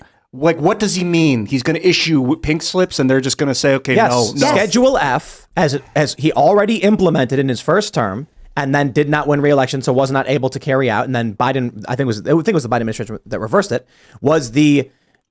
basically he was setting the policy for, we are going to fire people who have been permanently in government and who should not be here anymore. The idea that you can get hired by the federal government, be bad at your job, be corrupt, and not get fired is insane. So when he implements Schedule F, he then says, if I get reelected, we're going to bring back Schedule F and start firing these corrupt individuals. Why would your position be that's bad? Because he's talking about people that just got hired 6 weeks ago. He's going to fire them too. But obliterate the what are you talking about? He's going to either them or they rule us forever. Disband the NSA. Yes, like, all of them. That would be complete insanity. He'd disband the federal government. Like what? Why is it insanity? That's what they did to the Iraqis after the Gulf War, and it created. They are ISIS. targeting us, Ian. They are targeting you. You are probably on the list somewhere. Hold on. Going from there are permanent bureaucrats who should be fired to your statement, Ian, he's going to shut down the whole government. That's not what that. No, obliterate the deep state is the same kind of tautology that got Kennedy killed. I believe tautology is the right word. I'm going to look up the definition of that. You can't. I mean, if you just say I'm going to fix everything, and they're all like, yeah, tautology is like love is love, right? It's when you just like exactly obliterate the deep state. When Donald Trump spends years. And other advisors and individuals in his circle spend years describing what is called as the permanent government. Individuals who work in the federal government, who have been there throughout multiple administrations, who set policy and need to be fired for wrongdoing. That's what he has explained over and over again. And then he says, we've got to fire these people. Colloquially, they're called the deep state. So I think you just didn't understand. Talking about heads of agencies? Are you talking about every employee of the deep state? Like, what do you mean? There are people who have been some are in charge. Some were even he mistakenly hired some. You know, he made big mistakes in that regard. But we're not talking about going to the entirety of a single agency and literally just firing every single person and then leaving an empty room. He's saying there are people who need to be fired who can't be fired. But it's like, imagine if you bought a pizza restaurant and everybody in there was sitting around and nobody was working. And you're like, why am I paying you people? I'm like, union contract, you can't fire us. And so then some guy's like, okay, well, I'm going to buy this pizza place. And then I'm setting a new policy. I'm going to negotiate a new contract and say, I can fire if you don't do your job. So then the people who work there all team up, conspire, accuse you of crimes, and have you arrested. Ian, have you ever lived through a government shutdown? Yes, because you have, because you're... Yeah, you mean like COVID and all that? No, like a government shutdown at the end of the year when they don't meet the appropriations bills, right? And they only have essential people working, right, from the federal government. You don't notice it. You don't feel it at all a day in your life. They could cut all of those people. If you are non-essential, if you're a non-essential worker and you get laid off during a government shutdown, I'm sorry, goodbye. But that's a fiscal argument. That's like we're wasting too much money on people. Well, I'm just saying. But you're right. On top of that, I mean, like, you're not going to feel it. If all of these leeches and these corrupt people, the people that are not implementing the president's policy because they don't like him, are still in power, or because that's what they are. I mean, if he puts out a policy and they say we're going to slow walk this, we're not going to implement it, then they do actually have power. They're not elected. They need to go. They need to go. All of them need to go. Well, I'm open to that, but having a president do it with authoritarian zeal is like, wait. Yo, legislate that. Let Congress do that. Why? But they're going after they're different branches of government. No. Stop. It's a different branch of government. Congress is one branch. There is the judicial branch and there's the executive branch. Donald Trump would be the head of the executive branch. Congress is not going to go and fire staff for which they are not involved, a different branch of government. The separation of powers exists for a reason. Well, are you so that we don't have dictators going and destroying our other branches. Oh, if I was going to, along with your pizza shop metaphor, so if I'm Donald Trump obliterate going the pizza into shop, his branch of government and saying bad people should be fired is exactly that's not what he said. He said, I'm going to obliterate the deep state. And that means he's going to in the executive branch nullify the FBI. There will be no FBI if it's obliterated. That's the executive branch. Are you saying fire the people that work there and then hire new people? Ian, what are you saying? You are being willfully obtuse. No. What do you think the deep state is? Just out of curiosity, like how would you define the deep state? Because I feel like that's where we're all a little confused unelected here. bureaucratic officials. With nefarious intentions? No. I don't know what their intentions are. See, this is where you are making things up. And if you don't understand what is being said, you can ask. Answered the question. I'm not making it up. That's not how true. I define the deep state. And unelected bureaucratic right. officials. How do you define it? So the permanent government. So we can go back to the hearings that actually took place when they had NSA officials and they discussed, does the deep state exist? And they said, no, it doesn't. And people in the media ran articles saying there is no deep state. They then said, we call it the permanent government. These are certain elements within certain departments who have been here throughout multiple administrations and set policies. They are unelected. In many instances, some of these people have committed overt violations of either law, like the Hatch Act, for instance, which seems to get violated a lot, or just in general, they did things that warrant firing. So when for years we're having a discussion about people who for some reason can't be fired and should be fired, and then Donald Trump comes along and says, that guy needs to be fired. We go, yeah, he's right. You then say, no, the deep state means something totally different based on my assumption. Give me names, Don. If you're going to fire people, tell me who you're going to fire. I don't want to hear that you're going to obliterate the government. That doesn't help. You didn't say that. It's not the government. Obliterate the deep state. It's obliterate the FBI, the CIA, the NSA. Like, set them to there is none anymore. That's what that term... You're obliterating the people that are obstructionary in there from implementing his policy, the people that have been unelected, that have been targeting him, that have been targeting conservatives, like in the IRS, right? When they're targeting churches and conservative 501c3s just because they have the name Patriot in it. Those people are the deep state. That's Ian. who they are. They are the obstructive people who hate us. They hate you Ian. for not even paying, for not following their line. They don't like us. I think that's a dirty Ian, tactic to tell people that they're hated by other people you don't know. Ian, you're an I authoritarian. know them. They don't You don't like know you. me. You're an authoritarian. You have hard authoritarian tendencies. Let me ask you a question. When Donald Trump tried to pull all of our troops out of Syria, was that a good thing? At face value, yeah, that war was ridiculous, and it wasn't a war. Was it good when there was officials who lied to Donald Trump to keep troops in Syria? No, man, but these are real Should that pointed person questions. be fired? I But this don't is know. something I that don't really know what happened. was going on. I don't know if it would have killed a bunch of people if they'd pulled out. I don't know what the situation was there. Right. But This at is why- face value, if the president issues an order and it's violated, there's a big problem in the chain of command. That person should be reprimanded. Should they be fired for lying to the president and the American people to keep military activity ongoing in a country we did not declare war on? Potentially, yeah. Potentially fire. Potentially. If you're a commander and one of your dudes goes out and to violate one of your orders, you may not fire him because there may be some rudimentary justification. So there was a while ago I referred to you as the banality of evil, and this is a really good example of that. See, in my world, and I wonder if you guys agree with me and the people listening agree, if there is a commander in chief who has been duly elected by the people of his country to properly lead and serve out his term as the commander in chief of the armed forces, and he says, "I order my troops to be removed," and then tells the American people we are getting our troops out of Syria. And then an official behind the backs of the American people lies to the president to keep troops on the ground in a foreign country we did not declare war on. That person is a traitor to this country. That person is committing seditious conspiracy. Amen. And is actively engaged in a foreign, the amount of laws that were violated. It's not even a question. And this is fact. We know that happened. So when I say the banality of evil, what you are saying is, you know what? I just don't know. Let the evil people keep doing their thing. And I'm like, bro, we can outright see there's a guy who is obstructing the will of the people and the duly elected president to serve out his term and end a foreign war we did not want. And you're like, I don't know. We might want to keep him in give there. me the guy's Let's put it name. this way. No. Let's put it this way. The executive branch serves at the pleasure of the president. That is what it actually says. They serve at the pleasure of the president. So now they're his staff. The executive branch and the people that work there are his staff. Would you come and keep a whole bunch of people who maybe I would say 80% are known to be to object to your policies. Would you just clean house and hire your own staff, right? And kill that deep state that's been there for years and years and years? Would you know them? Wouldn't you want to know them? Wouldn't you want to know that they were on your side? And he has every right to do that. It's like if you were to have your own company, Tim wouldn't buy a media company, even though it was all lefties, and say, yeah, you can all still work here. Here you go.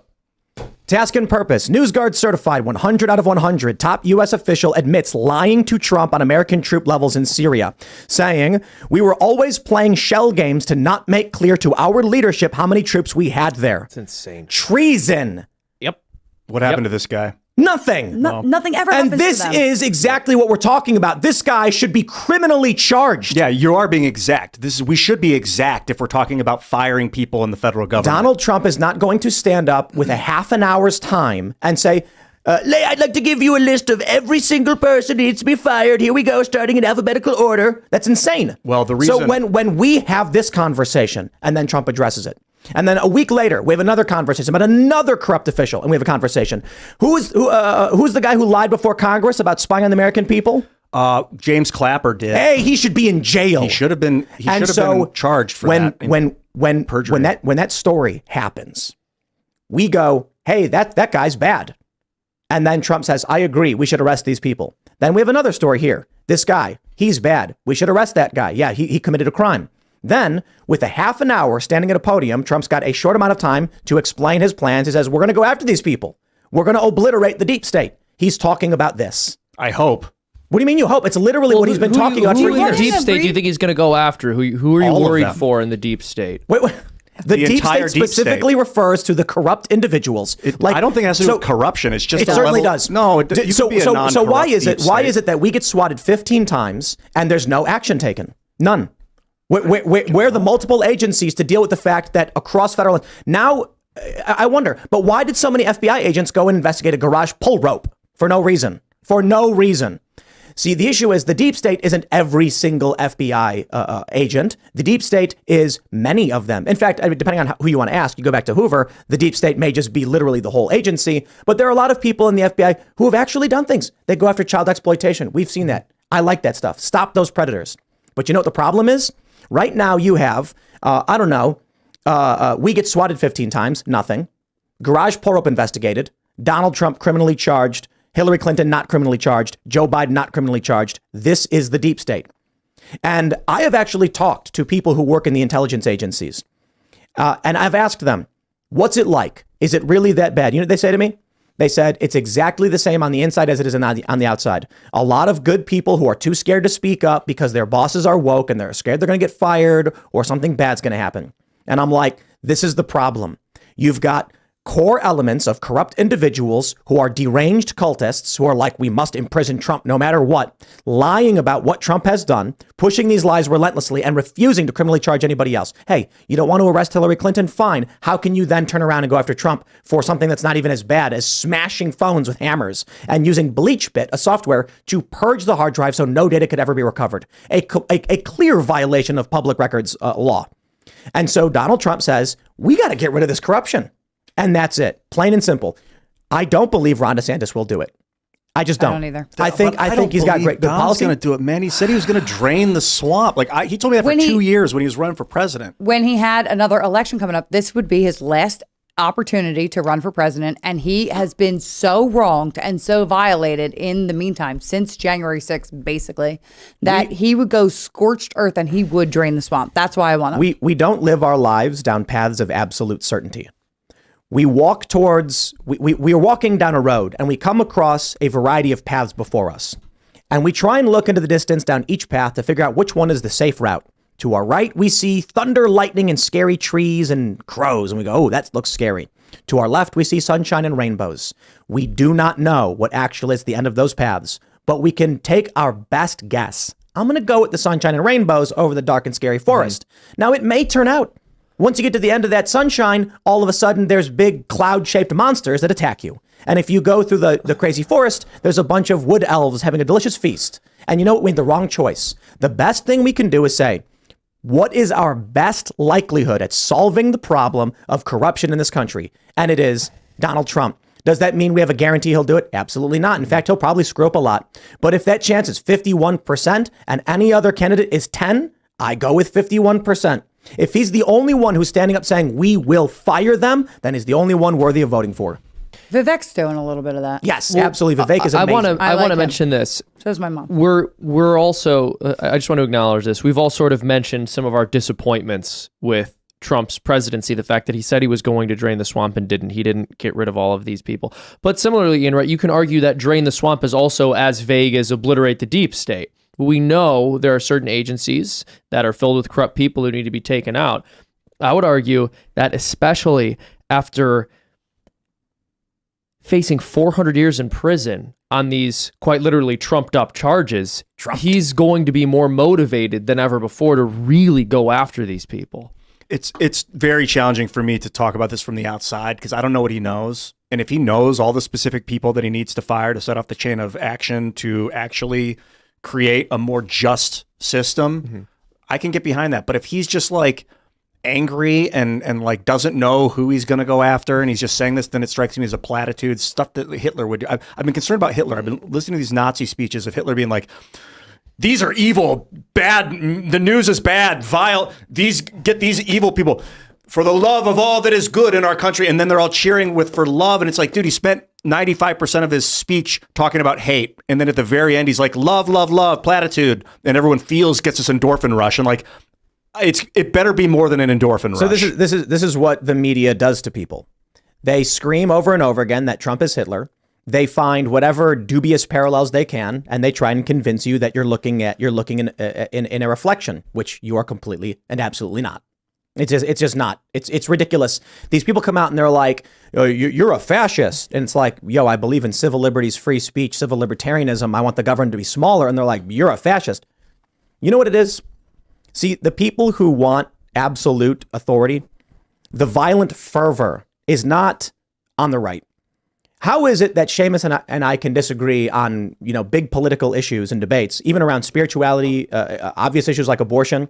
Yet here we are every day laughing together, having conversations, trying to live and work together. This side is not the fervent, zealous side.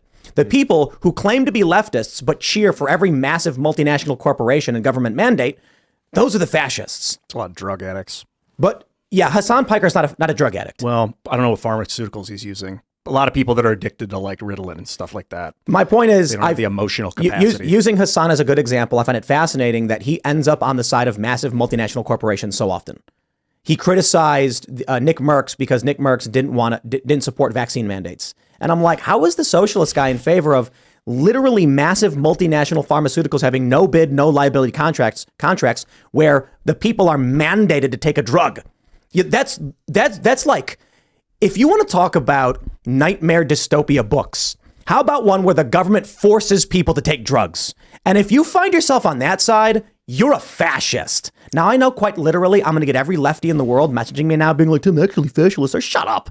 You can't sit here and be like, Tim Pool's a fascist because he believes in free speech, and then go around mandating and demanding the government force people to be medicated. Y'all are fascist. I don't care what you want to say. You're authoritarian crackpots. There's no guarantee voting for Trump saves anything. There's no guarantee that Ron DeSantis, there's certainly, I would say, a guarantee that if you vote for Joe Biden, it will get worse. Correct. So I can only say this. Absolutely. I'm looking at the board and I'm like, where am I going to put my chips? Donald Trump. Yeah, and that speech, there's a lot to talk about in that speech, and I kind of hijacked it talking about this. The other thing that set me off is the way that the Americans got rid of the Ba'ath Party in Iraq after the invasion in 2004, caused a gap, like a vacancy in the government, and then the ISIS comes in and starts taking control and forming. So I was concerned about that with eradicating the deep state, firing all this leadership, that not only would all those fired people go off and start their own rogue government or structure, that then there would be, but particularly that the disenfranchised ex-employees. You seem to be very worried about a totalitarian government, right? But at this point, I think, and this is going to sound wild, a Trumpian authoritarian government is so much better than what I've got going on right now. But it's not even that. Like, Trump I'm not gonna lie. Trump would not bring out the military for these riots. Yeah, he will. I know. And even I think that was a mistake. I agree. Yet we're in the totalitarian we dictatorship. do have even a if you're going totalitarian to his dictatorship extreme. because they tried to unseat a democratically elected president.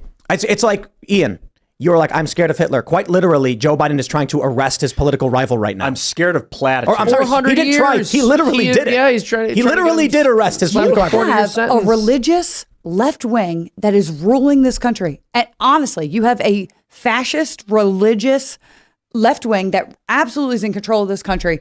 And I'm sorry that if my alternative, and I don't think it's as bad as that you say it is, but if it was that, I would take it every day of the week. We got to go to Super Chats. So if you haven't already, smash that like button, subscribe to this channel, share the show with your friends. Go to timcast.com, click join us. The members only show will be at 10 p.m. and we will take your calls and it'll be fun. And we'll talk a lot about this. But first, let's just read. All right. I'm not your buddy guy says, maybe it's just me, but Beijing Biden seems to be a traitor who sold state secrets and favors to foreign powers. As a Canadian, I worry about the CCP. Yep. Here. That's right. Korik57 says, Tim, how much to get you to do the show in full Vociferon? It's not, it's Vociferon Herald of the Winter Mists, please. It's like, you're not going to use the full name, you know. It's the trope character I use to represent furry rights. So if someone went to a workplace dressed in a full fursuit and said their name is Vociferon Herald of the Winter Mists, and that is, you have to use that name in full, otherwise it's a violation of human rights. Oh. That's the example I use. And literally, according to the law, that's true. It is factually true. Yes. They wouldn't enforce it at this point, right? Like, they would. You'd get laughed out of court. No, they but wouldn't that is enforce a it. law. No, they wouldn't. Canada, they You think so? Absolutely. Really? Yes. You think you get a lawyer to represent you? You'd probably get a lawyer to represent you, but I think it might also depend on what state you're in. They would easily show the law in New York that gender expression is how you dress and how your name is used, clearly defined as in the person wearing a fursuit. It's clothing. It's a name. And they would clearly establish that furries are a long-standing community with self-identity. And so on what grounds under this law would they have to exclude a large group of people who identify in a certain way, dress a certain way, and call themselves a certain name? I don't think they would lose that one based on this law. Anyway. All right, where are we at? We'll grab some more super chats. Harry Toe says the Starbucks in Seattle still have windows covered in pride flags. Yeah, I'm sure that's the case. Of course, some of them do. Yeah, so I think what's happening is a bunch of specific Starbucks are taking things down, and the union workers are reporting it to the union, and then that's why Starbucks is like, we have no corporate policy saying that. It's doublespeak for individual stores may be doing this, regional stores may be doing it, but from the highest level, they may not be instructing it. Who knows? And there can also be insubordination. People just going, I'm not going to take this flag down, not during Pride Month. Exactly, I think especially it's in more Seattle. that. I think it would come top down and to save money and then certain stores say that's not our clientele. Exactly. All right. Joshua Guthrie says, I was in the hospital room and the show was after. Oh, is that talking about your wife having a new giving birth to your son? Oh, based. nice. Good for you. That's from yesterday. Good for you. Congrats. Yeah. Make more babies. Raymond G. Stanley Jr. says, Tim, the Bud Light effect has taken on a life of its own now. It's a beautiful thing to see. More, please. That's right. Absolutely. Raybert G. Standbert Jr. Says, shout out to you, Seamus, as well as other guests like people from the Daily Wire. I've returned to the church and reconnected with God due to people like you spreading the word and being a force for good. Oh, God bless you. Thank you so much for saying that. Thank you so much for saying that. I'll keep you in my prayers. Matt Johnson says, for Seamus, wife is pregnant through embryo adoption. I'm sterile and she has had a medical condition that led to bad egg quality. Curious on your position on a case like ours after hearing your opinion on similar stuff. It's interesting. So when it comes to like embryo adoption, is he talking specifically about in vitro fertilization? No, what happens is it's like people that go to get in vitro, they freeze a bunch of fertilized eggs. So sperm meets and egg. then people will adopt those embryos. Yeah, because they didn't use them. Yeah. So it's kind of to make up for that 90,000 throwaway rate that we have with fertilized embryos every year. I'm very big on anti-surrogacy, so yeah, you know, I'm not. But this is I'm not a fan of surrogacy. This is something that's a bit different. I believe he's talking about the embryos that have been created and then people then adopting them. Yeah. I don't know nearly enough about it. I'd really have to think and read about that. Sounds pretty I'd have to think. I've heard about it, but sometimes with these things, there are just implications you wouldn't consider when first hearing about it. So I just want to think and read about that a lot. But it's a good question. I'd rather them be adopted than thrown away and discarded because they are each an individual human there. So I would much rather do that if, you don't have any other options, but it also depends on if you're using a surrogate or it's your wife's body or whatever. But embryo adoption is better than throwing them away. Well, I have no idea what the answer is, to be honest. It's a very interesting question. I want to think about that. I want to read about that more. The one free man says you pay $550 million of pretend money to build the bank a mall. Bank-induced pressure causes you to foreclose on mall. You give mall to bank, build bank dozens of blue cities. You will own nothing and you will be happy. You guys heard that in San Francisco, Westfield Mall has surrendered the property? No, it's the first I've heard of. The downtown San Francisco is gone. This is, because we were just talking about that hotel. 2 hotels. Yeah, 2 massive the Hilton and the hotels. Park 55, and now the entire Westfield Mall. We're not talking Motel 6. Like, these were gigantic block-sized hotels. This is, I think it's several hundred thousand, I think it's 300,000 square feet. Yeah. It was $1.6 billion worth of hotel. And those this was two hotels. $550 million for the Westfield. They said even right now it's only 55% leased. You know what's going to happen? Mm-hmm. Why is the hotel going to operate? No, better question. How will it operate? If the for-profit enterprise says we can't turn a profit on this, so we're out, it's your problem now. Mm-hmm. You think the bank is going to be able to figure out how to do it? The bank doesn't run hospitality businesses. So what's going to happen is they're likely going to drop it down to a skeleton crew. They're going to eventually stop letting anybody come at all. The rooms will be locked and unused because they're not going to hire cleaning services. They're not going to want to pay for water or heating or gas or utilities or maintenance. They're not going to be able to keep it up to code. This is ridiculously expensive. But it's not just about what they want to do. It's that if the Hilton couldn't get customers to come, they couldn't get the money to pay for these things. Mm-hmm. The lender is certainly not going to be able to.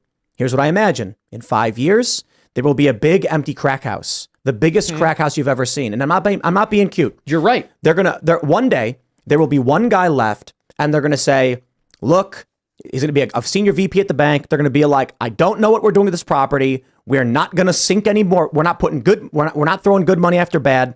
You deal with it. And the guy's going to be sitting there and he's going to be like in his office going, what am I supposed to do with this? Mm-hmm. And so he's going to take the keys, throw them in a drawer and forget about it. One day someone's going to walk up to the building. There's going to be homeless people outside doing drugs, as there already are. They're going to be like, nobody goes in there anymore. It's been closed for months. Someone's going to smash the window. Then someone else is going to walk by and look through the smashed window and go inside. Then other people are going to start going inside too. Before anyone realizes it or cares, it will be fully occupied by random homeless drug users. Absolutely. So I want to make a point here. Ian, you said it was 1.3 billion? It was either 1.3 or 1.6. All right. So this is just something to seize on here, right? You have $1.6 billion in lost, destroyed wealth because of bad policy forwarded by the Democratic Party. And left-wing activists and politicians are always saying that it's criminal for one single person to have over $1 billion in their fortune, but to destroy $1 billion that no one will ever again be able to benefit from with respect to the resources that have been eviscerated and removed from the use of the people is completely morally acceptable to them, not even something to worry about. It's going to get crazy. I say let it happen. That's what you get. But they want it to happen. So when we sit back and say, this is what I asked when I covered this story earlier. I said, are you happy or sad this is happening? Because we can all sit here and be like, I'm glad it's happening. It's their policies and they're going, good. I'm glad you're happy because we did it on purpose. Mm-hmm. Or should we be like, we have to reject this and try and rescue our once great American cities? No. I think they get what they deserve. Now, I want to elaborate on this too, because my thoughts on this, and the reason I ask the question is, since the Daniel Penny thing, and Daniel Perry, I've been asking myself the same question about, abandoning cities. And people brought the point to me saying, we can't just let the actual super chat sent to me was, we can't abandon our once great American cities to these people. This is what they want. And I thought that was a really great point and something I probably wasn't thinking about. I do think that in the short term, you're better off getting away from cities for yourself. I think in the long term, we've got to figure out how to restore these cities after the fact. But look at what's happening in Kensington and these drug addicted towns, right? They're getting this like literal zombie necrosis from shooting elephant trank in them. They can't even be admitted to rehabs because they can't deal with the wounds. Their bones are literally sticking out. Looks like flesh eating diseases. Wait, that all goes it takes care of themselves. I'm sorry. Like you know what I mean? If you're worried about these cities and buildings being overrun with drug addicts, eventually that will take care of itself. I don't know about that. I think you're going to get more druggies moving into those areas. I also think that one theory I have, I've talked about this probably 2 or 3 times in the show so far, but I think that if they do ever repair these cities, what's going to happen is all of the people who are friends with the political leaders will know before they start implementing the tough on crime policies and cleaning the place up, and they'll buy everything on the low once the property values have been completely tanked. Demoralized says, I hope you know Trump can't beat Biden. Only DeSantis can. If Trump is the nominee, we will vote Democrat and Trump will lose and it'll be your fault. Don't worry, if DeSantis is the nominee, I'm voting Libertarian. So I guess we both lose no matter what happens. Have a good day. No. Did he just, wait, when he Everybody's said spicy we, does he today. mean the country overall, or are DeSantis voters threatening to DeSantis vote voters Democrat? threatening- Yo, How I many gotta of tell them, you, though? How Somebody many of them? pretending to speak for somebody else. It's Yeah. a real annoying tactic. But the Twitter DeSantis crowd, they're as bad as liberals. Sorry, I just don't care. Not every single one, obviously. It's never every single one. But I see these tweets from people who have they're taking pictures in Florida with DeSantis shirts, and they're lying about everything. So they're lying. So obviously, I criticized DeSantis on the deep fake thing. Mm-hmm. I asked a question about DeSantis policies pertaining to Jazz Jennings, and they lied about both instances. Completely lied about what I said. And I'm like, at this point, you know what I see from these people? They are literally just it's neocon garbage all over again. I don't trust them at all. I reached out to a DeSantis official. They told me that he's just posting memes. Just memes. It's no big deal. Oh, they confirmed it. He was the one that posted it. No. They said it's just a meme. And I was like, it's a picture that says real life Trump, a collage where you place fake. It's just a meme. Okay, these people are duplicitous. They're liars. And the people supporting him go on Twitter and make up lies all the same as the left do in the exact same ways. Yeah. So when I come out and say, hello, I see a problem with this. There is a video that DeSantis campaign put out where there's fake images intending to manipulate people. I believe they should disavow this and say it was wrong to do. What is the response from the DeSantis fans? Tim Pool got tricked into thinking memes were real because he's stupid, which is a left-wing tactic they use to obfuscate what's really going on. By all means, you can go do it. The funny thing, though, is I don't know if they think they're going to influence me into supporting them, but I will. But my only question is, are they actually secretly anti-DeSantis and trying to make him look really, really bad on purpose? They're not. I know a lot of them. They're not. Yeah, right. They're just nasty, lying people. Oh, yeah, well, not this. No, maybe they are. I mean, look, if you wanted to get me to campaign against DeSantis with my utmost vigor, this is exactly how you would do it. Now, I can try and say, I can say something like, maybe they're actually trying to hurt DeSantis in that capacity to get people to turn against him. But it was the DeSantis campaign that posted the deepfakes. So, if they posted deepfakes, they won't apologize for it. They've been fact checked on Twitter. And now they're just saying, it's a joke. It's all a big joke. Then your campaign's a big joke. And I hope you lose. They will. They're going to anyway. The more people that enter the field, that lessens. It only helps Trump get over that hump because he has the majority of the base. So, I mean, and then once you put him on the stage with Vivek, who's obviously going to clean house with probably everyone, right? It'll be Trump and then him, and then he'll pick up some points, and then DeSantis will have no shot. Yeah, DeSantis. I'm sorry. So, did you see the polling out of Florida? It's bad, yeah. It's tied with Trump. That's his home state. That's bad. Right. Yeah. They want him as a governor. But a lot of people I know from Florida is like, please run. Stay as Florida governor. Run in the future for president. We had talked about this before when I said, why would people in Florida vote for the guy they like to leave? Right. It's like they're not going to want him to be president. All right. Well, let's read some more. Ethan Reed says Starbucks is worried about Barnes and Noble. Are they? I mean, maybe. When's the last time you were in a Barnes and Noble? Last weekend. Really? Yeah. We did. We stopped at one. And we were. And I read a really good book. I only go there to get alumni Tim, gear. did you post that? I did. This That's picture great. reading Elizabeth Warren's book. I read it was really good, and I'm sure she wrote it herself.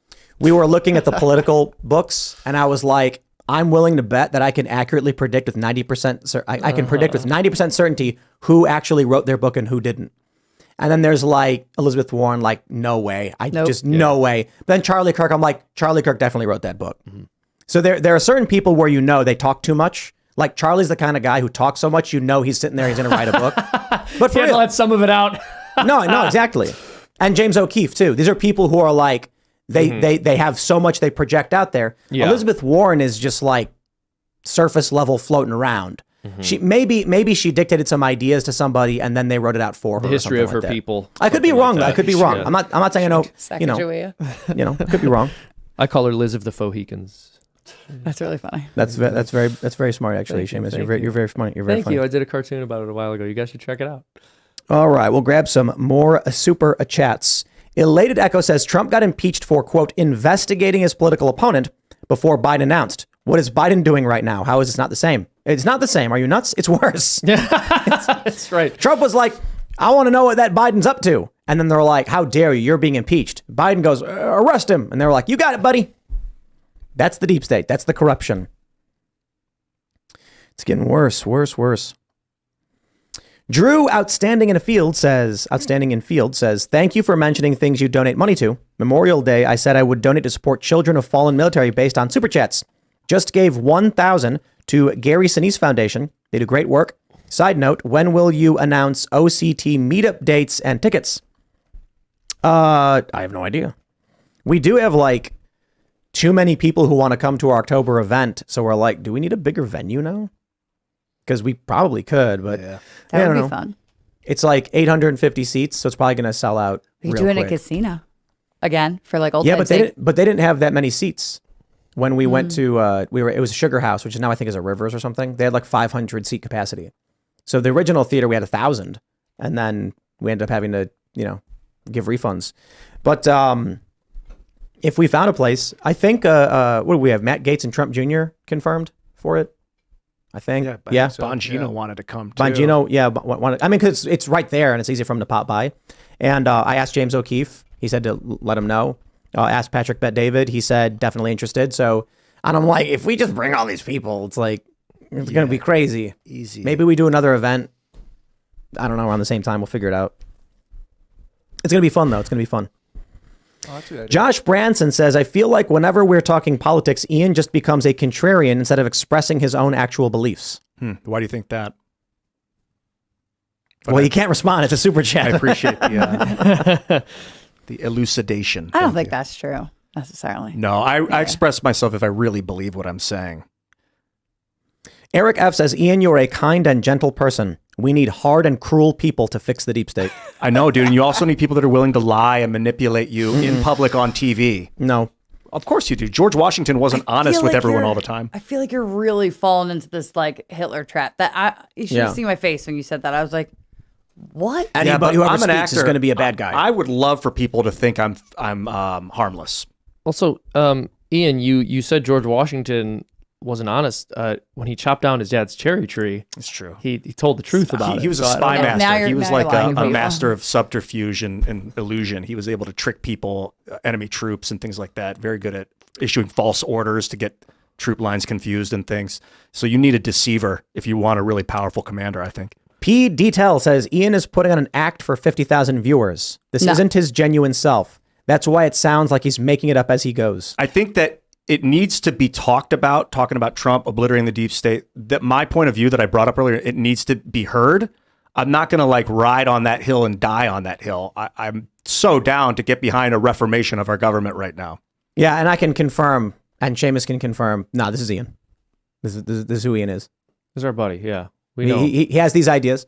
But that's kind of the point, right? Would it be better if we all sat here shaking hands and petting each other on the back? Yeah, we like all agreed all the time. What people need to realize too is like me getting passionate and inflamed as Ian says something he's passionate and inflamed about, and you guys thinking he's wrong makes a conversation.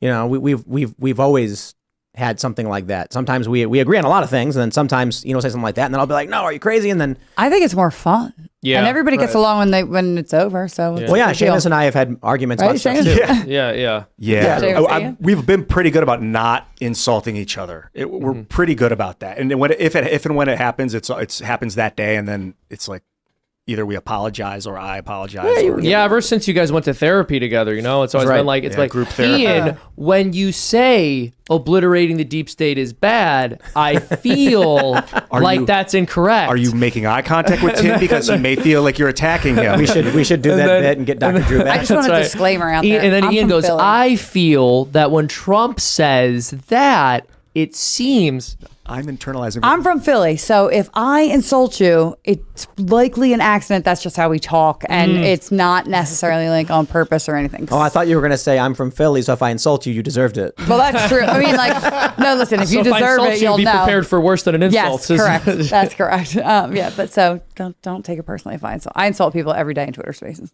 TG9000 says, Ian is the deep state. They have him. Oh, they found me. No, it's No, not they didn't true. find you. They put you here. That's Mark Giudetti says, never DeSantis, never Ian. Trump Ramaswamy 2024. Dude, that would be Dope. kind of amazing. Donald if was Trump picked talking about Ramaswamy. Vivek too. Have you heard this guy? I like Vivek Ramaswamy. Did you ever That's see what he that? said? That meme? Yeah. Yeah. Wow. You hear about this guy? There's Dude, a- that would be huge. A lot of people are saying like, "Oh, I couldn't vote for Trump because he's so bad." And Did you know some who he is? But I was talking to this one older guy, maybe in his 50s, and he was like, I can't vote for Biden, man, but Trump. And then I was like, would you vote for DeSantis? And he was like, yeah, absolutely. I hope he gets it. And then I was like, what if it was Trump DeSantis, like DeSantis VP? And he goes, yeah. Now, I think that guy would feel similarly with Vivek. Vivek is fantastic. Someone super chatted like, why don't you talk about Vivek? I'm like, we had him on Culture War. It was amazing. Talking Gotta about him all watch the the time. culture war. Yeah, I think if there's a debate, Vivek will be the most knowledgeable person on the stage, running circles around everyone, but Trump will be the most aggressive, Charismatic. running circles around everyone. Yeah. He hits hard by being nice. Like he can say like really hard things. Like I'm absolutely gonna pardon all the Jan Sixers and pardon Assange and like we're gonna go after these people. But he says it like with a kindness about him, and I'm sure that that's what's appealing to a lot of people that struggle with Trump, even though they have basically the same platform. So The thing that really kills me with Trump is just like the little digs, like when he's like, Biden is very proud of that quote. I like them. That I was like good. them. That was good. All right, everybody, if you haven't already, would you kindly smash that like button, subscribe to this channel, and if you really do like the show and you want to help, you can share it wherever you can, post the link in all the different places. Head over to timcast.com, click join us, become a member, because we're about to launch the members-only uncensored show. It'll be on the front page of the website, and we'll take your calls and talk about some spicy issues. You can find the show everywhere at Timcast IRL. You can follow me personally everywhere, Instagram or Twitter at Timcast. Lisa, do you want to shout anything out? Just start liking and subscribing and paying attention to the culture war. YouTube.com/Timcast. I'll also add, we're going to be putting up, it's probably going to, I mentioned this before, it's going to turn into more of the general Timcast.com content. So we've got clips from the documentaries that are being released. We're going to be putting out Game of Money on I believe the release date is the 20th, so 1 week. It is a documentary by Ben Stewart about how the financial systems work around the world. This is very, very important considering crypto, but how the banks are falling apart. And then we do have a documentary from Lauren Southern, which is it's about gun control, and that will be next month. But we're going to be rolling out clips at youtube.com/Timcast, and then Fridays at 1 p.m. It's the Culture War. My name's Seamus Coughlin. I make cartoons at my YouTube channel. It's called Freedom Tunes. We're going to be releasing a cartoon Thursday about Trump's trial. It's going to be a lot of fun. We're really loving the script, and I'm excited for how it's going to turn out. If you want to watch that, subscribe on Freedom Tunes. And if you want to support our content and what we're doing and the fact that we're making animated and entertaining content that opposes the left and is not woke and keeps good artists who are not woke employed, go to freedomtunes.com, become a member. You'll be supporting us. You'll also get an extra cartoon each week. I'm Ian Crossland, everyone. Thanks for coming. Follow me, Ian Crossland, anywhere on the internet. Lisa, you also have Twitter. It's Lisa Elizabeth. Correct, yes. And where you host Twitter Spaces. I do. I host Twitter Spaces, or I also jump in a lot of people's. But yeah, I'm on Twitter Spaces all the time. It's Lisa an Elizabeth. addiction. Good to see you, ma'am. Thank you. We got Dupre over here. Yeah, that was cool to see Trump kind of in his old. I feel like he's up back to his old spirit. You know what I mean? Yeah, it was good. It was funny. It was nice to see him. I guess just kind of recoup his mantle. You know what I mean? I'm Serge.com. Thanks for watching. It's fun. We will see you all over at timcast.com in a couple minutes. Thanks for hanging out.